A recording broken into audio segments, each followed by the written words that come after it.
आज हम करेंगे रिवॉल्ट ऑफ 1857।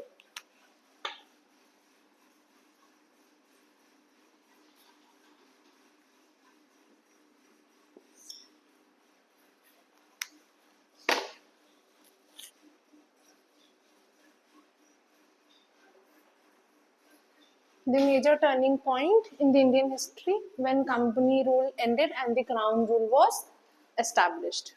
ठीक है, कंपनी रूल का मतलब है जब ईस्ट इंडिया कंपनी खुद रूल कर रही थी, बस जो एक्ट्स वगैरह आती थी, पार्लियामेंट उनको परमिशंस वगैरह देती थी। आफ्टर दिस रिवॉल्ट क्राउन ने डायरेक्ट अपना रूल ओवरटेक कर लिया था और ईस्ट इंडिया कंपनी को खत्म कर दिया था। ईस्ट इंडिया कंपनी ट्रेड वगैरह तो कर रही थी पर उनके पॉलिटिकल और बाकी फंक्शंस खत्म हो गए थे, पॉलिटिकल एंड एडमिनिस्ट्रेटिव। ठीक है, तो कुछ पहले पॉइंटर्स लिख लेते हैं प्रीलिम्स पॉइंट ऑफ व्यू से। जैसे देखो, वो आपको कुछ डायरेक्ट नहीं पूछेगा क्यों हुआ, वो आपसे पूछ सकता है कि उस टाइम पे इंग्लैंड की क्वीन कौन थी या उस टाइम पे क्या सिस्टम था, कैसे था, तो वो पॉइंटर्स मैं आपको लिखवा देती हूँ। तो जब रिवॉल्ट स्टार्ट हुआ था तब queen Victoria was the queen of England eight that time. ठीक है, और एक होता है क्वीन या किंग, एक है इंग्लैंड में प्राइम मिनिस्टर। तो आपसे क्वीन या किंग भी पूछ सकता है और प्राइम मिनिस्टर भी पूछ सकता है। तो Lord Armstrong was the prime minister of England और ब्रिटेन एट दैट टाइम। और इंडिया में कौन गवर्नर जनरल था? Lord Canning was the governor general of India when the revolt began. ठीक है, तो वो इस तरीके से आपको क्वेश्चन पूछ सकता है। क्वीन विक्टोरिया क्वीन थी ब्रिटेन की, लॉर्ड पामस्ट्रेन प्राइम मिनिस्टर थे ब्रिटेन के, और इंडिया में गवर्नर जनरल ऑफ इंडिया कौन थे? Lord Canning. ठीक है, तो आप ये भी बोल सकते हो last governor general of India was Lord Canning, क्योंकि रिवॉल्ट ऑफ 1857 के बाद governor general of India was turned into viceroy. ठीक है, तो Lord Canning was the last governor general of India who was serving the term during the revolt of 1857। तो इस तरीके से क्वेश्चन आपको आ सकते हैं, तो ये पॉइंटर्स आप लिख लो। Queen Victoria Queen of Britain when the revolt started, Queen Victoria Queen of Britain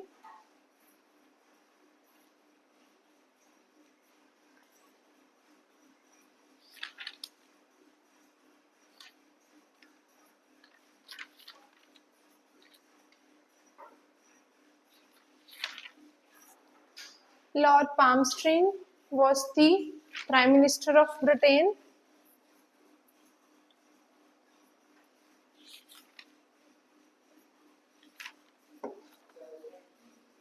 prime minister जो वहां पे गवर्नमेंट बनती है ना, पॉलिटिकल गवर्नमेंट, एक तो वहां पे ये तो था ही, रॉयल क्लास तो थी किंग और क्वीन, और वहां पे पॉलिटिकल गवर्नमेंट भी बनती है। जैसे आज भी किंग है पर पॉलिटिकल गवर्नमेंट भी है ना, प्राइम मिनिस्टर बोलते हैं। इंडियन है ना अभी प्राइम मिनिस्टर, क्या नाम है उसका? यस, प्राइम मिनिस्टर बोलते हैं। ठीक है, दो मेजर पार्टी है ब्रिटेन में, एक लेबर पार्टी और एक आई थिंक टॉरी की जो गवर्नमेंट थी उसकी पार्टी थी। ये दो मेन पार्टी है ब्रिटेन में जो आपस में लड़ते रहते हैं इलेक्शंस। ठीक है, यहां तक लिख लिया। अब कुछ बुक्स हैं जो रिवॉल्ट ऑफ 1857 के ऊपर लिखी गई हैं। सबसे पहली बुक का नाम है 1857, जो S.N. सेन ने लिखी थी। ये फ्रीडम फाइट से जुड़े हुए थे, उन्होंने लिखी थी। सेकंड बुक है इंडियन वॉर ऑफ इंडिपेंडेंस, जो वी.डी. सावरकर में लिखी थी। वो मूवी देखी है?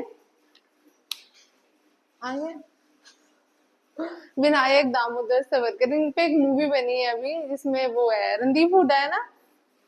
हाँ, ये काफी देर, काला पानी जेल का नाम सुना है? सुना है? अंडमान एंड निकोबार में एक जेल थी जिसमें बहुत बुरे तरीके से इंडियन को जो वो अरेस्ट कर रहे थे, जो रेबिलियंस वगैरह थे या रिवोल्यूशनरी से फ्रीडम फाइटर्स थे, उनको उनमें रखते थे। एंड वो जेल इतनी सी है, मतलब वो कभी बेसमेंट में डाल देते थे बहुत बुरी तरीके से। एंड वहां पे अभी भी लोग जाते हैं तो दे फील स्केर्ड, वो इतनी डरावनी है, तो इनको काफी साल वहां रखा गया था। तो इन पे एक मूवी बनी है और इन्होंने बुक लिखी थी, इंडियन वॉर ऑफ इंडिपेंडेंस। ठीक है, next name is civil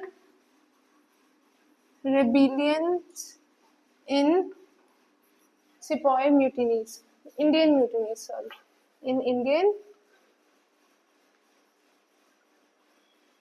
mutinies, revolt यानी कि लोगों ने रिवॉल्ट में पार्टिसिपेट किया था। This revolt of 1857 was basically started by soldiers but joined by masses. ठीक है, थर्ड बुक ये है। And the fourth book is अच्छा सॉरी, इसको लिखा था डॉक्टर SB चौधरी ने। ये लिख लो, फिर लास्ट लिखवाती हूँ,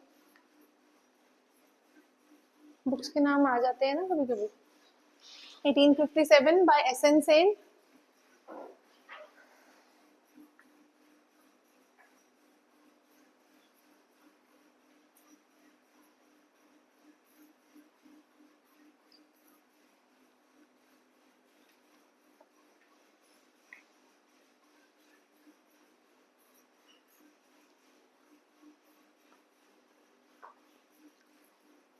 ये तुम अपने उसमें भी यूज कर सकते हो, मेंस की आंसर राइटिंग में, है ना, कि ये बुक्स भी लिखी गई है। जब पता है ज्यादा क्वेश्चन की लेंथ नहीं बढ़ रही है तो पॉइंटर्स डाल दो साथ में। और प्रीलिम्स में तो वो पूछ ही लेता है, मैच दी फॉलोइंग। सबसे ज्यादा बच्चे फंसते ही यही है, वहां बुक का नाम लिखा होगा, यहाँ ऑथर का।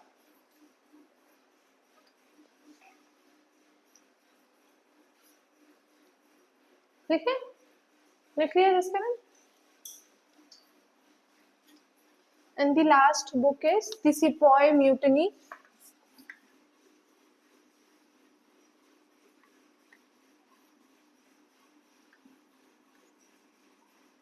Revolt of 1857, R.C.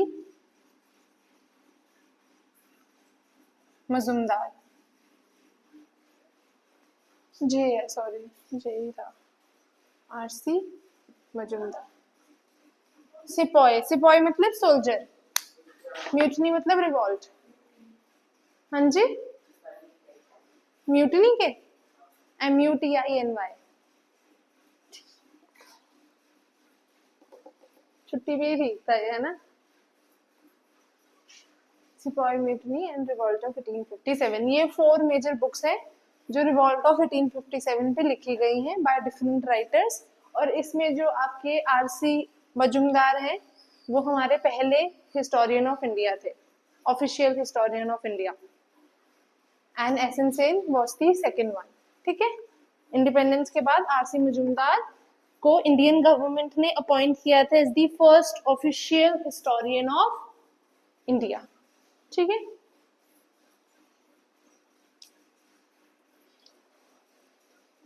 तो जब फर्स्ट ऑफिशियल लिखा आया होगा तब ही इस ऑप्शन को कंसिडर करना। ठीक है, पहले भी तो थे पर ही वाज द फर्स्ट ऑफिशियल, यानी कि इंडियन गवर्नमेंट ने खुद से जब अपॉइंट किया था।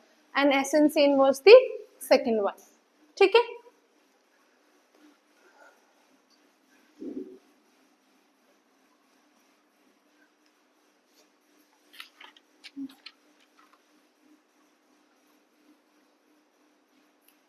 रिवॉल्ट ऑफ 1857 सबसे पहले देखेंगे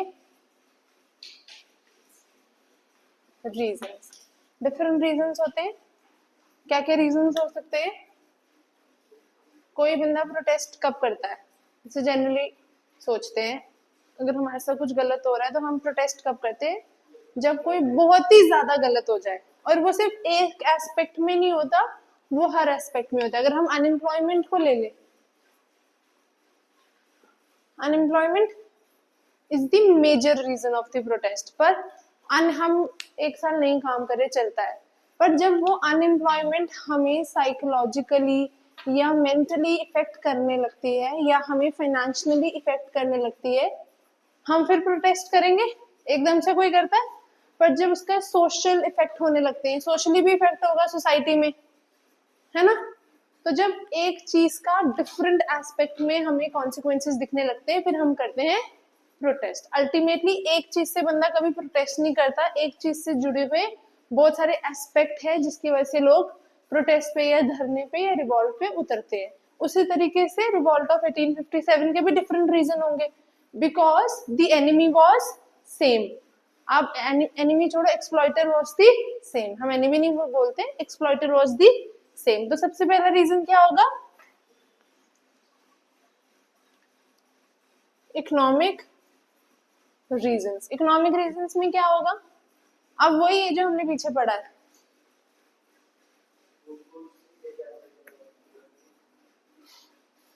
फिर से बोलो, कौन कौन सी इकोनॉमिक पॉलिसीज पढ़ी, land revenue system, drain of wealth और डी इंडस्ट्रियलाइजेशन। इन तीनों चीजों से एक्सप्लॉइट कौन हो रहा था, इंडियंस। और इस वजह से, इन तीनों सिस्टम्स की वजह से एक्सप्लॉइटेशन ऑफ इंडिया इतनी बढ़ गई थी कि बहुत सारे लोग पॉवर्टी में फंस गए थे। चाहे आप ड्रेन ऑफ वेल्थ ले लो in the form of taxes, de industrialisation, जो हमारी इंडस्ट्रीज थी जब वो खत्म हुई तो उसमें काम करने वाले कितने लोग अनएम्प्लॉयड होंगे और उनकी जो लाइवलीहुड के मीन्स थे वो खत्म हो गए, तो वो भी पॉवर्टी में फंस जाएंगे। लैंड रेवेन्यू सिस्टम, इतना ज्यादा रेवेन्यू था कि पीजेंट्स को बहुत बार अपनी लैंड भी बेचनी पड़ती थी और जिसकी वजह से वो लैंडलेस हो जाते थे। पहला रीजन हो गया ये इकोनॉमी का, समझ आया। सेकंड, पीजेंट्स को इतना ज्यादा रेवेन्यू देना पड़ता था कि बहुत बार वो लैंडलेस हो जाते थे और बहुत बार फेमाइंस भी आते थे। हमारे देश में बहुत मेजर मेजर फेमाइंस आए हैं। The major one being famine of 1943, 1943, जिसमें लाखों करोड़ों में लोग मरे थे, ठीक है। और ब्रिटिश गवर्नमेंट ने कभी भी कोई प्रॉपर फेमाइन पॉलिसी नहीं बनाई, वो इंडियंस को उनके हाल पे ही छोड़ देते थे। अगर आपके साथ कुछ गलत हो रहा है और आपकी गवर्नमेंट या आप जिसको भी जो भी मान रहे हो अथॉरिटी वो नहीं कुछ कर रही तो लोग प्रोटेस्ट करेंगे।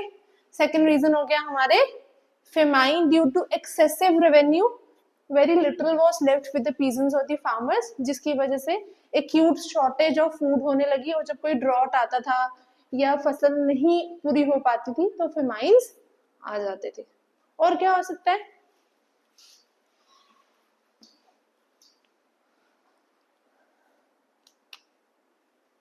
जमींदार भी सफर करने लगे बिकॉज रेवेन्यू इतना ज्यादा था। जब पीजेंट ही नहीं भर पा रहा तो जमींदार कहाँ से कलेक्ट करेगा।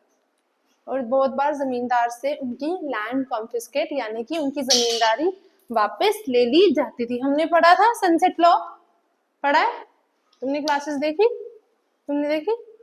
Sunset law land revenue system में ऐड किया गया था कि जिसमें जो डेट लिखी, जैसे फॉर एग्जांपल मैंने तुम्हें बोला कि तुमने प्रोजेक्ट कल सबमिट करना है पर तुम्हें कल सनसेट से पहले करना है। अगर तुम सनसेट की 1 सेकंड भी लेट करोगे तो मैं तुम्हारा प्रोजेक्ट एक्सेप्ट नहीं करूंगी। वैसे ईस्ट इंडिया कंपनी जमींदार के साथ कर रही थी कि आपने जितना भी रेवेन्यू इकट्ठा करना है इस स्पेसिफाइड डेट के सनसेट से पहले हमें जमा करना है। अगर आप नहीं करते हो तो हम आपकी जमींदारी आपसे लेके किसी और को बेच देंगे। तो एक जमींदार जिसका काम ही जमींदारी है, आप उससे उसकी जमींदारी लोगे तो वो भी तो इकोनॉमिकली या फाइनेंशियली सफर करने लगेगा। Second reason related to this is revenue का रेट इतना ज्यादा था कि बहुत बार लोगों को अपनी लैंड सेल करनी पड़ती थी जिसकी वजह से वो लैंडलेस होने लगे थे। यहां तक क्लियर हुआ। अब हुआ क्या, कॉलोनियल गवर्नमेंट ने पीजेंट्स को आर्मी में भर्ती करना शुरू कर दिया। अब जहां से रिवॉल्ट शुरू हुआ वो था अवध के जो रेजिमेंट था, ठीक है। और जितने भी लोग आर्मी में थे वो पीजेंट फैमिलीज से थे। तो जब उनकी फैमिलीज के साथ बुरा होने लगा उनकी कंट्रीज में या उनके शहरों में तो उनको भी उसका इफेक्ट आने लगा and they revolted against the British government. क्योंकि ऑब्वियसली अगर फॉर एग्जांपल मैं बिजनेस फैमिली से हूँ पर अब मैं प्राइवेट सेक्टर में जाती हूँ, मेरे बिजनेस सेक्टर की तरफ गवर्नमेंट की कोई पॉलिसी गलत होती है तो मुझे उससे फर्क पड़ेगा because I have a family in their. उसी तरीके से पीजेंट्स जो सोल्जर्स थे वो पीजेंट्स ही होते थे। अपर क्लास वाला बंदा सोल्जर थोड़ी बनेगा ब्रिटिश आर्मी में, लोअर क्लासेस का ही लोग लेंगे वो। तो वो कौन होते थे? पीजेंट्स इन यूनिफॉर्म हम उनको बोलते हैं। तो इस वजह से उनको भी अपनी पीजेंट फैमिली से ग्रीवियंसेस से फर्क पड़ने लगा। Last is due to deindustrialisation, Indian handicraft industry जो थी वो पूरी तरीके से खत्म होने लगी, बिकॉज उनके गुड्स महंगे थे और जो ब्रिटेन से गुड्स आते थे वो चीप होते थे, because they were machine made.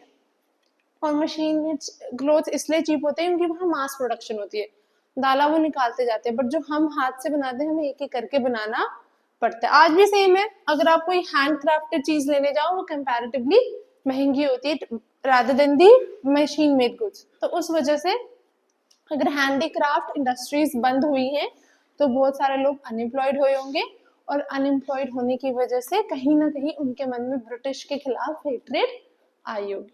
This were the economic reason. वही इकोनॉमिक रीजन है जो हमने यहाँ पिछले पढ़े, वही रिपीट हुए हैं। Drain of wealth, deindustrialisation और लैंड रेवेन्यू सिस्टम, क्योंकि जितने भी इम्पैक्ट हैं ये कॉन्सिक्वेंसेस है इन तीनों सिस्टम की वजह से ही हुए। लैंड सेल करनी पड़ी क्योंकि लैंड रेवेन्यू बहुत हाई था। हाँ, अनएम्प्लॉयड इसलिए हुए क्योंकि हैंडीक्राफ्ट खत्म हो गया। वेल्थ एक्यूमुलेट नहीं हो पाई क्योंकि ड्रेन ऑफ वेल्थ ही बहुत ज्यादा था, टैक्सेस वगैरह बहुत ज्यादा थे। ठीक है, फर्क बस इतना था कि अब पीजेंट्स आर्मी में भर्ती होने लगे थे, इस वजह से वहां तक आर्मी रेजिमेंट्स तक या आर्मी के जो ग्रुप्स होते थे वहां तक उनके ग्रीवियंसेस पहुंच गए। क्लियर यहाँ तक? कोई डाउट इकोनॉमिक रीजंस में? आ जाओ आ जाओ।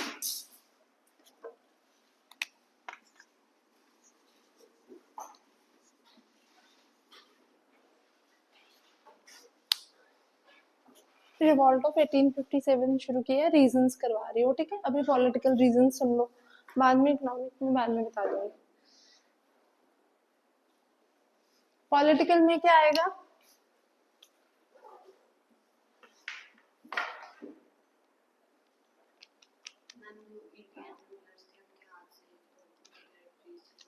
वो तो है ब्रिटिश के रीजंस।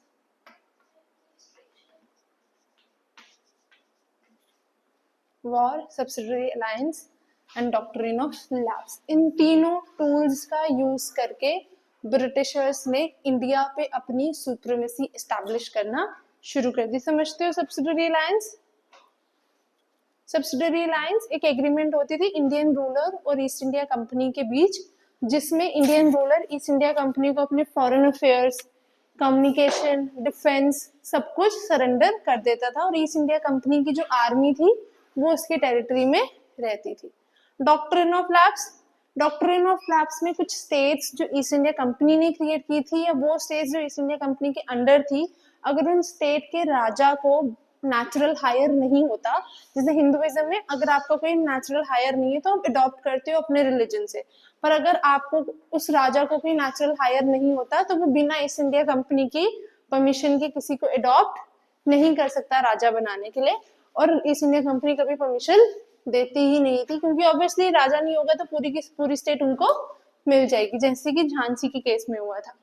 ठीक है, अब इन तीनों पॉलिसीज से ईस्ट इंडिया कंपनी ने इंडिया के ऊपर सुप्रीमेसी एस्टैब्लिश करना शुरू कर दी, and these policies created unrest among the people.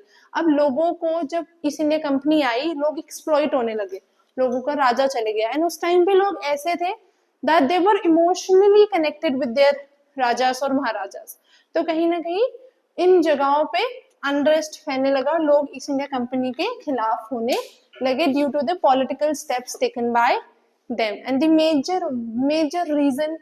political reason behind the revolt of 1857 was the annexation of Awadh. Awadh को औध भी बोलते हैं, ठीक है, OUDH। अवध के साथ क्या था ईस्ट इंडिया कंपनी का? सब्सिडरी अलायंस था, बहुत पहले साइन किया गया था, तो सब्सिडरी अलायंस में अवध के साथ इनको फेमिलियर और अच्छे रिलेशन मेंटेन करने चाहिए थे, पर ईस्ट इंडिया कंपनी ने लालच में आके अवध को पूरी तरीके से एनेक्स कर लिया, पूरी तरीके से कॉन्कर कर लिया on the basis of miss government. उन्होंने बोला कि अवध में जो गवर्नमेंट है वो सही नहीं है, और ये हमारी रिस्पॉन्सिबिलिटी है कि हम अवध के लोगों को ऐसी गवर्नमेंट से बचाए। तो जब ईस्ट इंडिया कंपनी ने अवध को एनेक्स कर लिया तो उसके स्कॉलर्स, ऑफिशियल्स, कितने लोग होते हैं जो राजा से जुड़े होते हैं, आर्टिस्ट है ना, वो पोएट्स, म्यूजिशियंस, कोर्टिशियंस, कितने सारे लोग होते हैं, तो वो सारे क्या हो गए, अनएम्प्लॉयड, क्योंकि उनका जो सोर्स ऑफ लाइवलीहुड था जो राजा उनको दे रहा था वो राजा का ही खत्म हो गया, तो उनको कहाँ से मिलेगा। इस वजह से बहुत सारे लोग अवध में, specially Awadh was the major area from the where the revolt started. Awadh में जो रिबिलियन हुआ था उसके बाद ही रिवॉल्ट ऑफ 1857 शुरू हुआ, क्योंकि बहुत सारे लोग अनएम्प्लॉयड हो गए थे और ईस्ट इंडिया कंपनी ने स्कॉलर्स ऑफिशियल्स के साथ तो गलत किया ही किया। अवध में थे तलुकदार, जैसे जमींदार होते हैं, तो ईस्ट इंडिया कंपनी ने तलुकदार से उनकी जमीनें भी छीन ली, जिसकी वजह से तलुकदार भी उनके अगेंस्ट हो गए थे। And the miss happening which happened in Awadh was the major reason behind the revolt of, one of the major reason behind the revolt of 1857। Awadh वाला पॉइंट समझ आया? क्योंकि रिवॉल्ट डिफरेंट डिफरेंट प्लेसेस में हुआ था, तो सेकंड रीजन इज डलहौजी ने उस टाइम पे कर्नाटका का जो रॉयल टाइटल्स थे, जो कर्नाटका एरिया था हमारा, उसमें जो नवाब वगैरह थे कर्नाटका में, तंजौर में, उनके रॉयल टाइटल्स खत्म कर दिए। पहले क्या था, किंग तो होता था पर अंडर ईस्ट इंडिया कंपनी होता था, पर उसका रॉयल टाइटल मेंटेन रहता था कि भाई वो किंग है, वो नवाब है, पर डलहौजी ने, लॉर्ड डलहौजी ने ये खत्म कर दिए। ठीक है। The third political reason is annexation of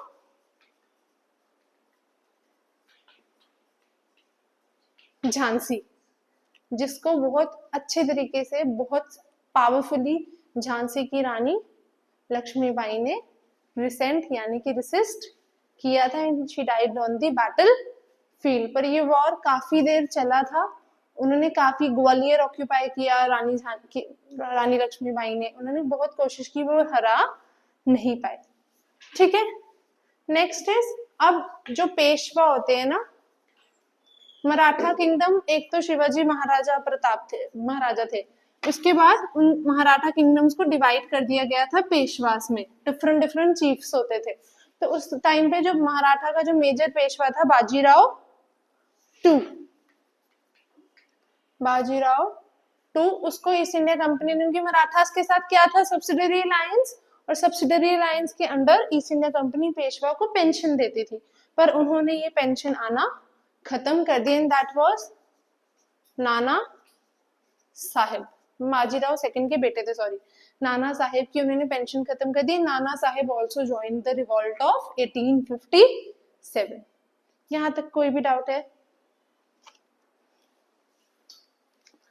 And the last major step taken, political step taken by the British government की, लॉर्ड कैनिंग ने अब ये अनाउंस किया कि मुगल एम्परर का टाइटल हम अब एबॉलिश कर रहे हैं, कि अगला जो प्रिंस आएगा वो अपने नाम के साथ बादशाह नहीं लगाएगा, और उसको अपना टाइटल और अपना पैलेस, पहले जो मुगल एम्परर था चाहे नाम का ही बचा था वो, पर उसका टाइटल होता था और वो अपने पैलेस में रहता था, तो उसको ये दोनों चीजें छोड़नी पड़ेगी। So these political reasons annoyed और instigated the elite class to revolt against the East India Company. और जितने भी मैंने अभी लीडर्स के नाम बताए, नाना साहेब, लक्ष्मीबाई, ये जो हमारे मुगल एम्परर है बादशाह शाह जफर, उन सब ने रिवॉल्ट ऑफ 1857 में पार्टिसिपेट किया। Bahadur Shah Zafar the leader of the revolt, Mughal emperor थे उस टाइम पे। तो ऑब्वियसली अगर एक रॉयल एलाइट क्लास जिन्होंने आपको बेनिफिट्स भी दिए, आप उनसे उनके टाइटल्स छीन रहे हो, हक छीन रहे हो, तो वो भी रिवॉल्ट में पार्टिसिपेट करेंगे और वो रिवॉल्ट लीड भी करेंगे और इनिशिएट भी करेंगे। पॉलिटिकल रीजन और इकोनॉमिक रीजंस में कोई डाउट है? पक्की बात है?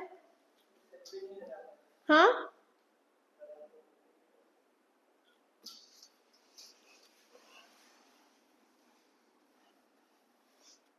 पर कोशिश तो की ना, इन्होंने काफी देर तक दिल्ली तक पहुंच गए थे, दिल्ली ऑक्यूपाई कर लिया था इन्होंने, पर उनके पास ज्यादा फोर्सेस थी, मॉडर्न वेपन्स थे, तो उन्होंने हरा दिया।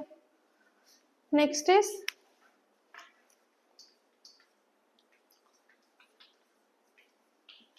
Social reason. सोशल रीजन में क्या होगा? पोर्तुगीज भी आए, गोवा गोवा का कल्चर देखा है कभी फोटोज में ही सही? कोई गया है गोवा? देखा है? बिल्कुल पोर्तुगीज जैसा कल्चर है ना, वो स्कर्ट्स वगैरह पहनते हैं, खाने का सिस्टम भी उनका अलग है, डॉगीज की बहुत ख्याल रखते हैं वो। वहां पे हर डॉगी हर बिल्ली एक घर को बिलोंग करती है, पर वो सड़कों पे घूमते रहेंगे। तो मैंने उनकी मतलब वहाँ चौंक भी होगा ना, वहाँ डॉगी बैठा होगा एंड वो किसी ना किसी घर का होगा, वहां पे इतनी सेफ्टी है। और उनका कल्चर ना बहुत ज्यादा पोर्तुगीज इन्फ्लुएंस है, अगर आप वहाँ पे स्ट्रक्चर्स भी देखो, चर्च भी देखो, तो वो पोर्तुगीज इन्फ्लुएंस है। क्या इंडिया में इतना ब्रिटिश इन्फ्लुएंस है? क्यों नहीं है?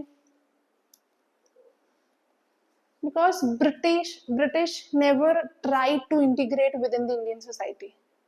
पोर्तुगीज जैसे इंडियन सोसाइटी से इंटरमिंगल हुए हैं, पर British always remained foreigner. Spelling गलत लिखे हैं, ठीक है, फॉरेनर इन आर कंट्री। और जब कोई बंदा फॉरेनर रहेगा तो लोग उससे कभी भी अटैच नहीं हो पाएंगे। तो इंडियंस भी उस तरीके से, इंडियंस उस टाइम पे ऐसे थे जो अथॉरिटेटिव होता था उससे अटैच हो ही जाते थे, पर ब्रिटिश ऑलवेज रिमेन, जैसे बादशाह आए, मुगल एम्परर्स आए, वो अटैच हुए लोग उनसे, क्योंकि उन्होंने लोगों के लिए कुछ किया भी है, बहुत कुछ किया, और वो कभी फॉरेनर नहीं रहे। They became Indian in the course of time, time लगा होगा, but they became a part of our society, but British never tried to do so and they always remained a foreigner in our country. Second reason, they were racially arrogant. क्या मतलब हुआ इस बात का?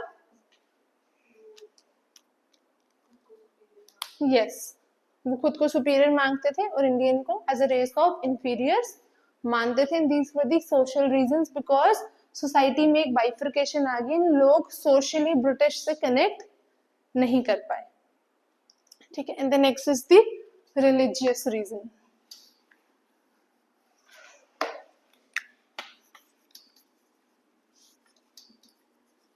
Religious reason पहला,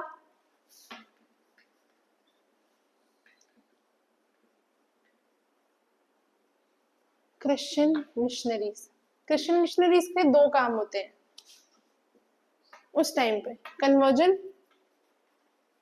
and propagation, correct. हर missionary का एक ही काम है कि वो ज्यादा से ज्यादा लोगों को उनके रिलीजन अडॉप्ट करने के लिए मनाए और सेकंड अपने रिलीजन को प्रोपगेट करे। आज से कुछ साल पहले की बात करूँ, आज तो ये नहीं होता, everyone have the right to choose their religion. तो उस टाइम पे क्रिश्चियन मिशनरीज की एक्टिविटीज इतनी बढ़ गई थी कि बहुत सारे इंडियंस ने कन्वर्ट करना भी शुरू कर दिया। आज के टाइम पे बहुत सारे इंडियंस हैं जो मेजर हमारे देश के क्रिश्चियंस हैं, वो कन्वर्ट्स हैं। अगर आप सेंसस भी देखो या कोई डेटा भी देखो तो काफी ज्यादा कन्वर्ट्स हैं, because people were scared of the British, तो उन्होंने कन्वर्ट करना शुरू कर दिया। इस वजह से हिंदूज के मन में एक फेयर बैठ गया कि हमें कहीं जबरदस्ती वो क्रिश्चियनिटी में कन्वर्ट नहीं करते। पहला हो गया रीजन ये। और second reason is religious disability act. अब ब्रिटिश ने हिंदूज के रिलीजियस मैटर्स में इंटरफेयर करना शुरू कर दिया। The first act passed by them was Religious Disability Act in 1850। अब इस एक्ट के तहत क्या होता है, हिंदू रिलीजन में क्या होता है, फॉर एग्जाम्पल अगर हम हिंदू कम्युनिटी के और हमारी फैमिली का कोई बंदा क्रिश्चियनिटी में या किसी और रिलीजन में कन्वर्ट हो जाता है, तो उस बेटे का अपनी बाप की, अपने फादर की एंसेस्ट्रल प्रॉपर्टी पे कोई हक नहीं रहता। But this act provided the right to inherit the father's property to the converted son. क्योंकि फायदा किसका होगा, ब्रिटिश का, क्योंकि वो तो क्रिश्चियन में कन्वर्ट हो रहा है, वो तो ब्रिटिश के फेवर में जा रहा है। तो उसको फेवर करने के लिए ब्रिटिश ने ये एक्ट पास कर दी कि कोई भी बेटा अगर रिलीजन चेंज भी करता है तो वो अपनी एंसेस्ट्रल प्रॉपर्टी इनहेरिट करता है। So this was interference of the British in the religious matters of the Hindu community. और किसी भी रिलीजन में अगर कोई आउटसाइडर इंटरफेयर करता है तो ऑब्वियसली वो रिलीजन वाले लोग उसको रेसिस्ट करते हैं, उनको वो चीज पसंद नहीं आती। ठीक, यहाँ तक क्लियर हुआ रिलीजियस डिसेबिलिटी एक्ट क्या है। डिस्करण तुम कुछ बोल रहे थे?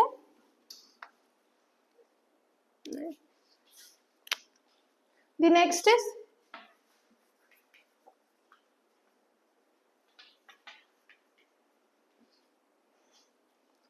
abolition of Sati. ब्रिटिश ने एक नोटिफिकेशन पास की जिसको हम बोलते हैं रेगुलेशन 17th हुआ ना, 17th of 1829. Very important pointer है ये, प्रीलिम्स में एक दो बार आ चुका है. So British abolished sati in their territory or the British India through the regulation 17th of 1829. However, it was a very great step to save the women, but obviously Hindus ने इनको एक interference की तरह interpret किया because this was their religion. But ये है कि British की वजह से हमारे देश में सती खत्म हो गई थी. ठीक है. Last is they also legalised window remarriage. और हिंदूस वैसे भी कितने ऑर्थोडॉक्स होते थे पहले, विडो रीमैरिज तो उनके ख्यालों में भी नहीं आता होगा. पर जब ब्रिटिशर्स ने विडो रीमैरिज को लीगलाइज किया, उन्होंने एक एक्ट पास की, विडो रीमैरिज एक्ट 1856. तो ये सारे जो स्टेप्स ब्रिटिशर्स ने लिए, these were regarded as interference by the Orthodox Hindu community, and the last step taken by them was education among girls. चाहे उन्होंने सही ली ये स्टेप, पर हिंदू उनको कुछ नहीं मानते थे. मैं तुम्हें बोलूं कि मैं तुम्हें बोलूं ये कर दो, मैं कौन होती हूँ बोलने वाली, है ना. तो तुम नहीं मानोगे, पर तुम्हारे पेरेंट्स बोलेंगे तो तुम मान जाओगे. उसी तरीके से जब ब्रिटिशर्स ने ये स्टेप लिए, चाहे ये राइट डायरेक्शन में थे, but these steps were considered as interference by the Orthodox Hindu community, जिस वजह से लोगों ने रिलीजियसली भी लोग ब्रिटिश गवर्नमेंट के अगेंस्ट होने लगे. रिलीजियस रीजन में कोई डाउट? पक्की बात है. तो सबको नींद क्यों आ रही है? And next is military reasons. क्या होगा मिलिट्री रीजंस में?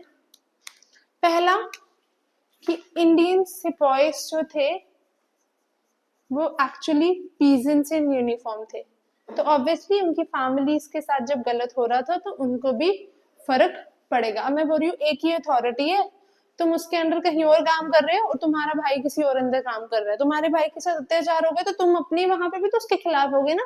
उसी तरीके से इंडियन सिपाहीज पीजेंट्स थे और पीजेंट्स के साथ ब्रिटिशर्स गलत कर रहे थे, तो उनके मन में भी रिसेंटमेंट आ रही थी. पहला रीजन हो गया ये.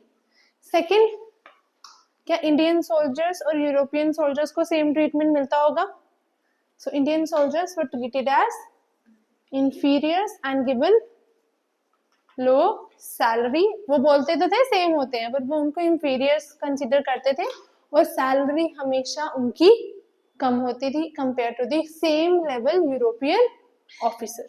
ठीक है. Third, they were not allowed to use religious symbols. वो किसी भी तरीके का रिलीजियस सिंबल्स कैरी नहीं कर सकते. जैसे सरदारों में करतार होती है, बहुत सारे रिलीजन्स होते हैं ना जो एक सिंबल होता है, जैसे हम कुछ और करते हैं, जैसे ब्राह्मण जी नहीं उड़ालते हैं, तो उस तरीके से वो हमारा रिलीजन है, पर उनको ये पहनना या कुछ भी यूज करना अलाउड नहीं था. And this was against the religious sentiments of the Indian sipahis. आज के टाइम पे ऐसा कुछ नहीं है.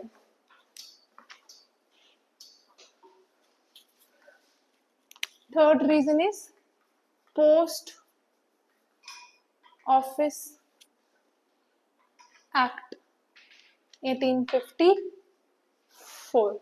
अब क्या होता था, जो इंडियन सिपाहीज होते थे वो दूर दूर जाते थे, तो उनको घर में पोस्ट ऑफिस से चिट्ठियां भेजनी पड़ती थी. उनके तब टेलीफोन नहीं होते थे, ना ही सैटेलाइट फोन होते थे. आज के टाइम पे तो आर्मी एरियाज जो बॉर्डर एरियाज में उनके पास सैटेलाइट फोन्स वगैरह होते हैं, तो अपने घर फोन कर लेते हैं. पर उस टाइम पे उनको चिट्ठियां भेजनी पड़ती थी. अब वो इतना तो उनकी सैलरी नहीं थी कि वो अफोर्ड कर सके चिट्ठी भेजना. पोस्ट ऑफिस जाओ तो वो पैसे देते हैं ना, तो उससे इस एक्ट से पहले उनकी जो पोस्टल सर्विसेज थी फ्री थी, बट इस एक्ट के बाद उनकी पोस्टल सर्विसेज जो फ्री थी वो खत्म कर दी गई, जो उनको पसंद नहीं आया.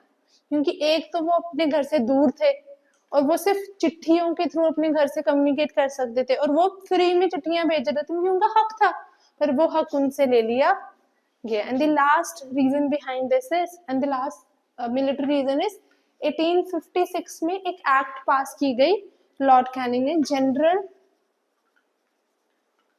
Service investment act. अब क्या होता है, हिंदू कम्युनिटी में क्या होता था, पहले ये माना जाता था कि अगर हम समुंदर पार कर जाएं तो हमारी जो रिलीजियस आइडेंटिटी है वो खत्म हो जाती है। और इससे पहले सिपॉइस के ट्रांसफर समुंदर पार नहीं होते थे, due to their religious belief वो नहीं जाते थे। पर इस एक्ट के बाद लॉर्ड कैनिंग ने अनाउंस कर दिया कि आप कहीं पे भी लायबल हो टू मूव और टू गेट ट्रांसफर्ड। एंड अगर हम एज ए हिंदू अगर उस टाइम पे कोई समुद्र क्रॉस कर लेता था तो उसकी रिलीजियस आइडेंटिटी खत्म हो जाती थी। तो कहीं ना कहीं रिलीजियसली सिपॉइस को एंड फाइनेंशियली भी सिपॉइस को एक्सप्लॉइट किया जा रहा था, उनके रिलीजियस हक उनसे लेके। क्लियर हुआ मिलिट्री रीजन? पक्की बात है। तो ये सारे रीजंस क्या हैं, ये रिसेंटमेंट लाएंगे, हेटरेट लाएंगे, और एक ऐसा रीजन आएगा जो उस हेटरेट को बाहर निकाल देगा। ठीक है,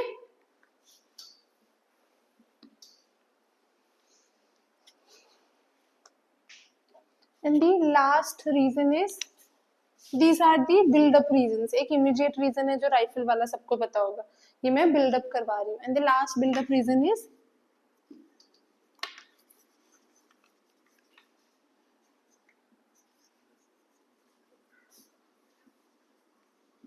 rebellion in Awadh. Lord Dalhousie ने अवध को गलत तरीके से एनेक्स किया, जिसकी वजह से बहुत ज्यादा अनएम्प्लॉयमेंट क्रिएट हो गई अमंग दी मासेस, चाहे वो स्कॉलर्स हो, नवाब के ऑफिशियल्स हो, शॉपकीपर्स हो, क्योंकि नवाब जाएगा तो नवाब से जुड़े हुए गुड्स की भी डिमांड जाएगी और उससे जुड़े हुए शॉप्स भी जाएंगे। सेकंड, तलुकदार्स की प्रॉपर्टी को कन्फिस्केट कर लिया, सीज कर लिया भाई, तो जमींदार भी खिलाफ हो जाएंगे। तो अवध में जो अनरेस्ट था वो बहुत ज्यादा फैल गया and taluqdars also revolted against the British government. And Awadh को उस टाइम पे बोला जाता था नानी ऑफ द ब्रिटिश कंपनी। क्यों बोला जाता होता था नानी of the British company? Because most of the soldiers in the British Army belong to the Awadh, और वहीं के लोग, एक तो आप उनके लोगों को लेके जा रहे हो अपने पास काम करवाने, और वो आपके लिए अपने घर से दूर हैं, जान भी दे रहे हैं, और आप उन्हीं के लोगों के साथ गलत करोगे तो लोग आपके खिलाफ होंगे ही होंगे। सारे रीजंस क्लियर हैं? पक्की बात है, कोई डाउट इकोनॉमिक पॉलिटिकल रीजंस में? पीडीएफ शेयर कर दूं इसकी कि लिखना है? लिखना नहीं, लिखना है तो लिख लेंगे, ऐसी कोई बात नहीं है। पीडीएफ सुंदर सी बनी है, बोरिंग वाली नहीं है। मैं कर दूंगी, इसमें मैप्स भी है ना, क्योंकि मैं ऐसे भी कर दूंगी। ठीक है, अब आता है हमारा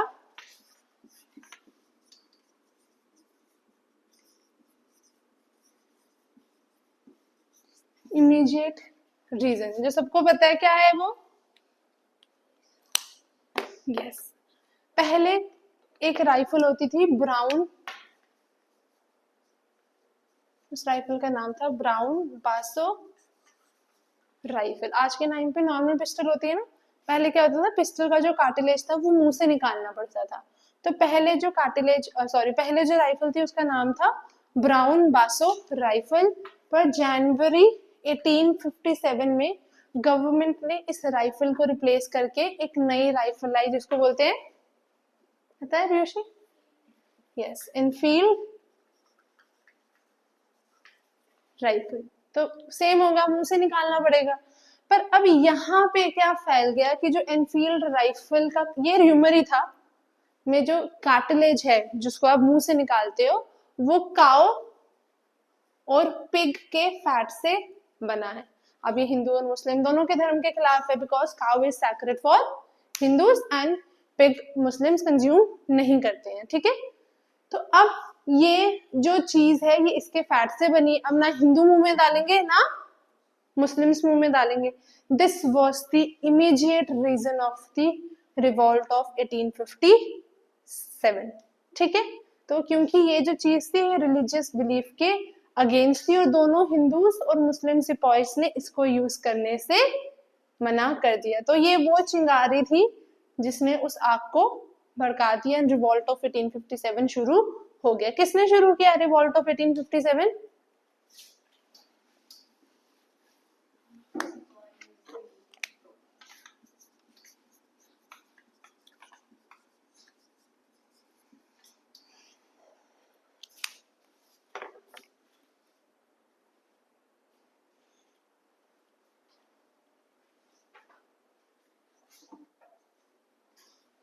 रीजंस क्लियर हो गए?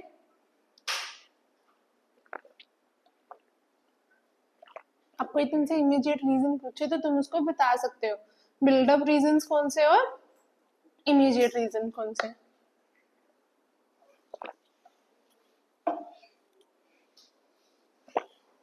किसने शुरू किया? वो तो मुझे भी पता है, एक बंदा था ना जिसने सबसे पहले शुरू किया था। तुम आगे बैठा करो, तुम्हारी आवाज नहीं आती है।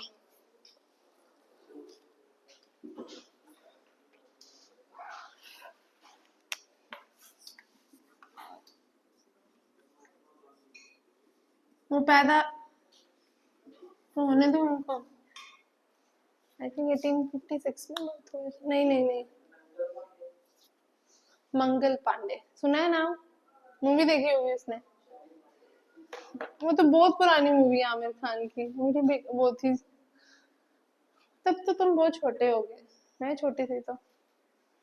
आमिर खान की मूवी आई है मंगल पांडे यार। So Mangal Pandey was the first sepoy who revolted against the British government on 20th March। अब डेट्स ना ध्यान से समझना। 1857 एक सिपाही था मंगल पांडे बारकपुर में। पता है बारकपुर कहाँ है? बंगाल वाली साइड है, ठीक है। बारकपुर के रेजिमेंट का एक सिपाही था जिसने पहला बंदा जिसने उस कार्टिलेज को यूज करने से मना कर दिया। एंड इस रिवॉल्ट के अंदर उसने जो उसका इमीडिएट मैनेजर, जैसे हमारे होते हैं ना इमीडिएट मैनेजर, जैसे अभी तुम्हें कोई प्रॉब्लम है तुम किसके पास जाओगे? नीतू मैम के पास, फिर सर के पास जाओगे, है ना। उस तरीके से तो उनका उसका इमीडिएट ऑफिसर था लेफ्ट ऑफिशियल लेफ्ट, वो उसने उसको मार दिया, गोली मार दी। पर उसको अरेस्ट कर लिया गया था। एंड ऑन 8th April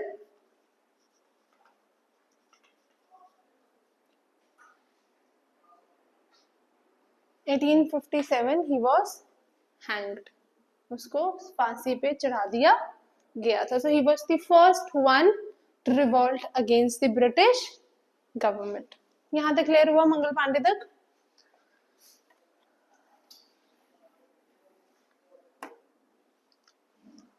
अब एक बंदे ने कर दिया तो और उस बंदे को फांसी दे दी तो और लोगों के अंदर में हेट्रेड आएगा।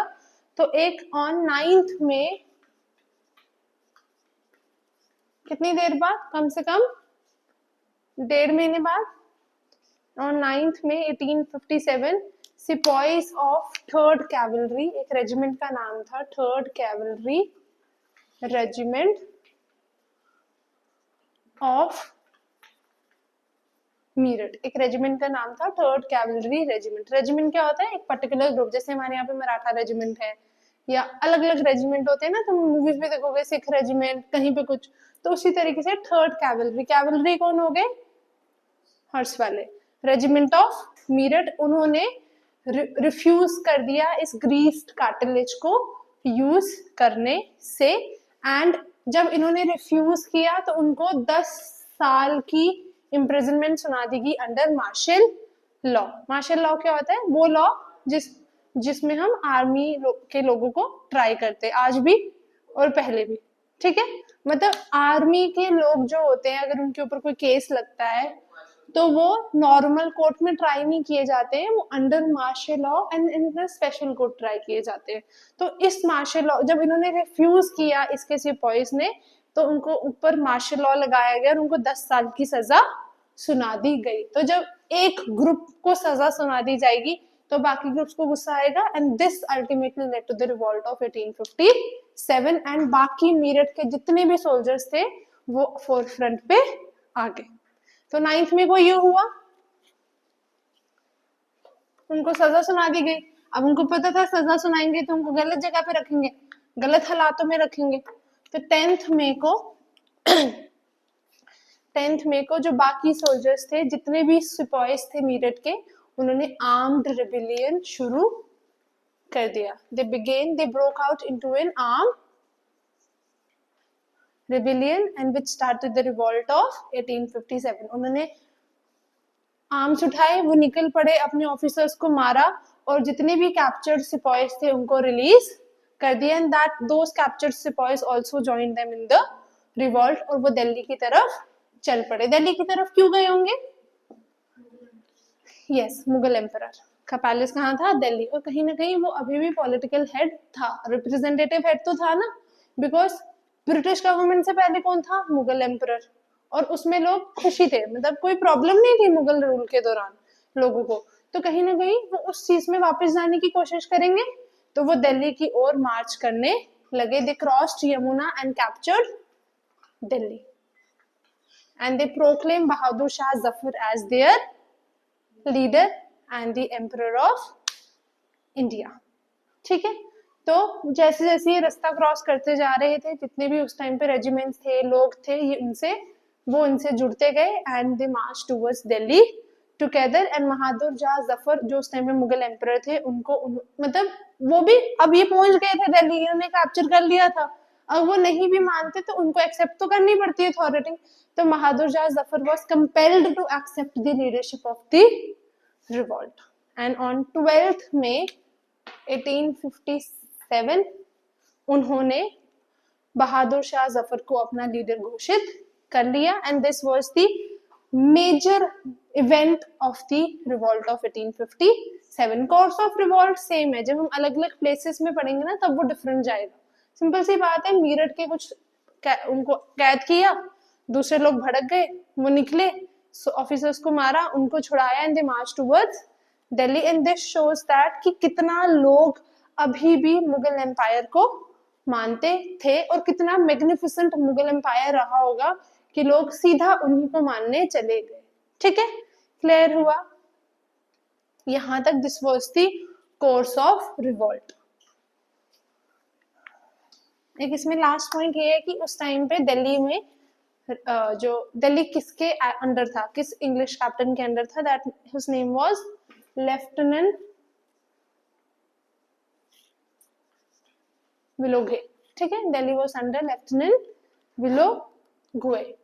चीप सा नाम है ना, कोई बात नहीं, हम लर्न कर लेंगे। विल आउट गे, बस। This was the course of revolt. Simple सा है रिवॉल्ट ऑफ 1857, बिल्कुल मुश्किल नहीं है। लगा कुछ मुश्किल? वही है जो पिछले किया उसके कॉन्सिक्वेंसेस हैं। रीजंस में आपने वो सारी पॉलिसीज लिख ले देनी है, और एक रिलीजियस अलग आ गया और सोशल। बाकी कोर्स ऑफ रिवॉल्ट सिंपल है। मंगल पांडे के बाद 3rd cavalry regiment of Meerut, फिर सारे sipahis, they cross Yamuna, reach Delhi, Bahadur Shah Zafar को लीडर अनाउंस किया, और revolt of 1857 broke out in different places of the world। एक बंदा अगर अब दिल्ली कैप्चर हो गया, Delhi was the main political unit और द मेन पॉलिटिकल टेरिटरी, तो बाकी टेरिटरी में भी रिवॉल्ट आ जाएगा, क्योंकि भाई अब उनका जो मेन हेड है वो आ गया है वापस। करेक्ट? समझ आया? रिवॉल्ट ऑफ 1857 पे क्वेश्चन आएगा ही आएगा, तो जो नहीं समझ आया अभी पूछ लो।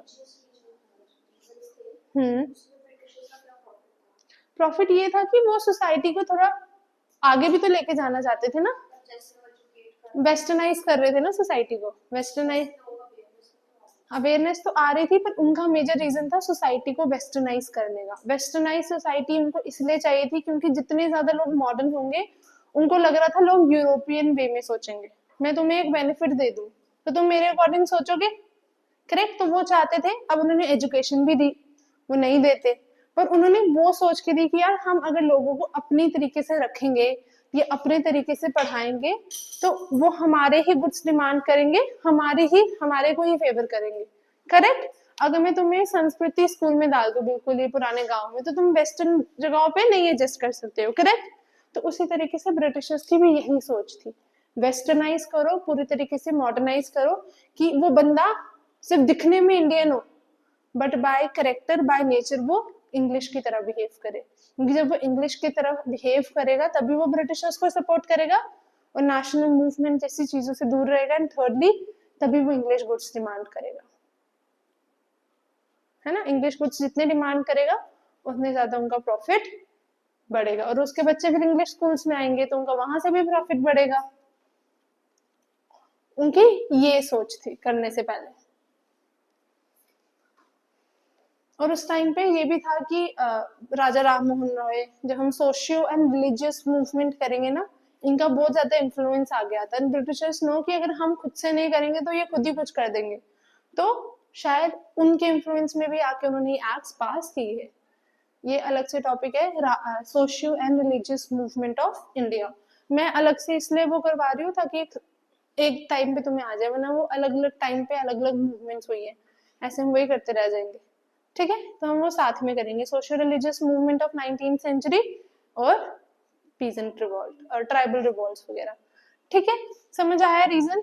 तो उनके हर चीज के पीछे उनका बेनिफिट होता है, अगर वो खुद नहीं करते और राजा राम मोहन रॉय जैसे लोग जो इतने बड़े सोशल रिफॉर्मर्स थे, वो उन्होंने इतनी बड़ी बड़ी संस्थाएं बनाई है, लोग ज्यादा जुड़ते तो वो यूनाइट हो सकते थे ब्रिटिश के अगेंस्ट। तो कहीं ना कहीं उन्होंने हर चीज में अपना फायदा ढूंढा है। क्लियर हुआ course of revolt, reasons of revolt.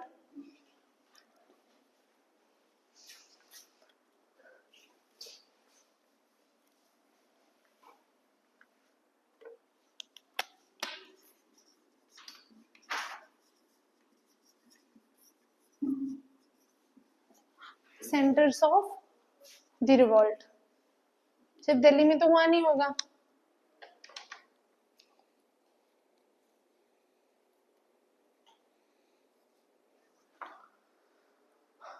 जैसे सिख राइट्स हुए 1984-85 के करीब दिल्ली में शुरू हुए, हर जगह इन्फ्लुएंस आया। जम्मू में भी लोगों ने गलत किया, जम्मू की बात कर लेते हैं, ठीक है, गलत नहीं किया इतना, पर हुए, इन्फ्लुएंस आया, थोड़ी सी कम्युनिज्म की भावनाएं लोगों के मन में आई, in different parts of the country वो फैला। तो हुआ तो एक ही जगह पे था शुरू, उसी तरीके से रिवॉल्ट ऑफ 1857 भी अलग अलग जगहों पे फैला होगा। करेक्ट। तो इसके कुछ मेजर सेंटर थे। फर्स्ट इज कानपुर, तो मैप में दिखेगा नहीं, तो पहला मेजर सेंटर था इसका कानपुर, जहां पे रिवॉल्ट किसने लीड किया था, नाना साहेब ने, was the son of Peshwa, was the adopted son of Peshwa Bajirao second. अब इनका जो प्राइमरी रीजन था रिवॉल्ट, हाउएवर हर लीडर का ना अपना रीजन था रिवॉल्ट करने का, ठीक है, उनको ज्वाइन तो किया मासिस ने, पर उनके रीजन अलग अलग थे, इसी वजह से भी रिवॉल्ट फेल हुआ। झांसी की रानी झांसी के लिए लड़ रही थी, नाना साहेब प्राइमरली अपनी पेंशन के लिए लड़ रहे थे, जैसे इस वजह से, क्योंकि सेम रीजन नहीं ना था, बिल्डअप रीजन तो सेम ही थे, पर एक जो इमीडिएट रीजन होते वो अलग थे। So Nana Sahib was primarily fighting for his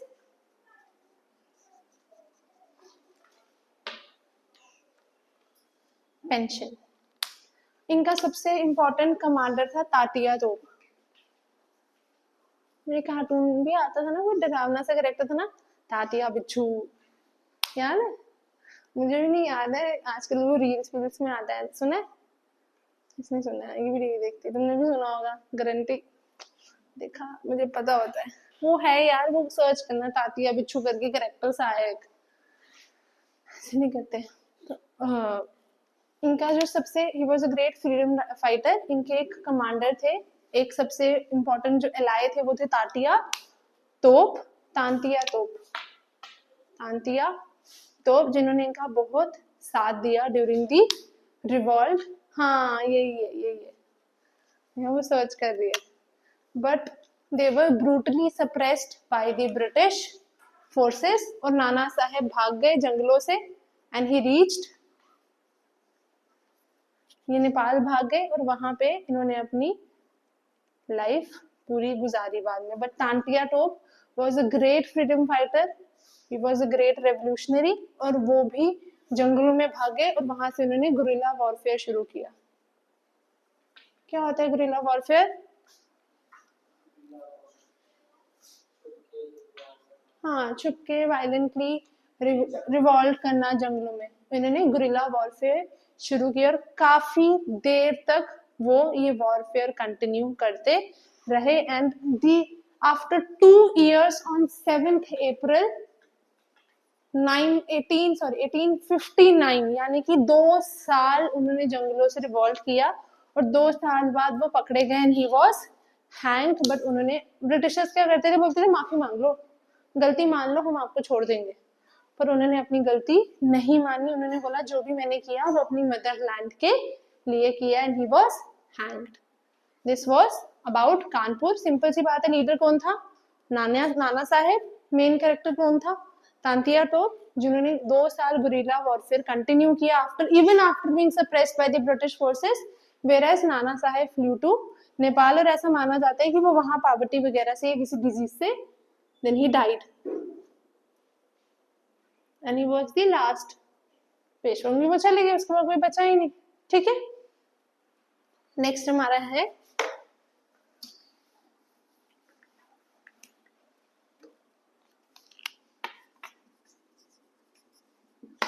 Jhansi. Jhansi में किसने लीड किया? रानी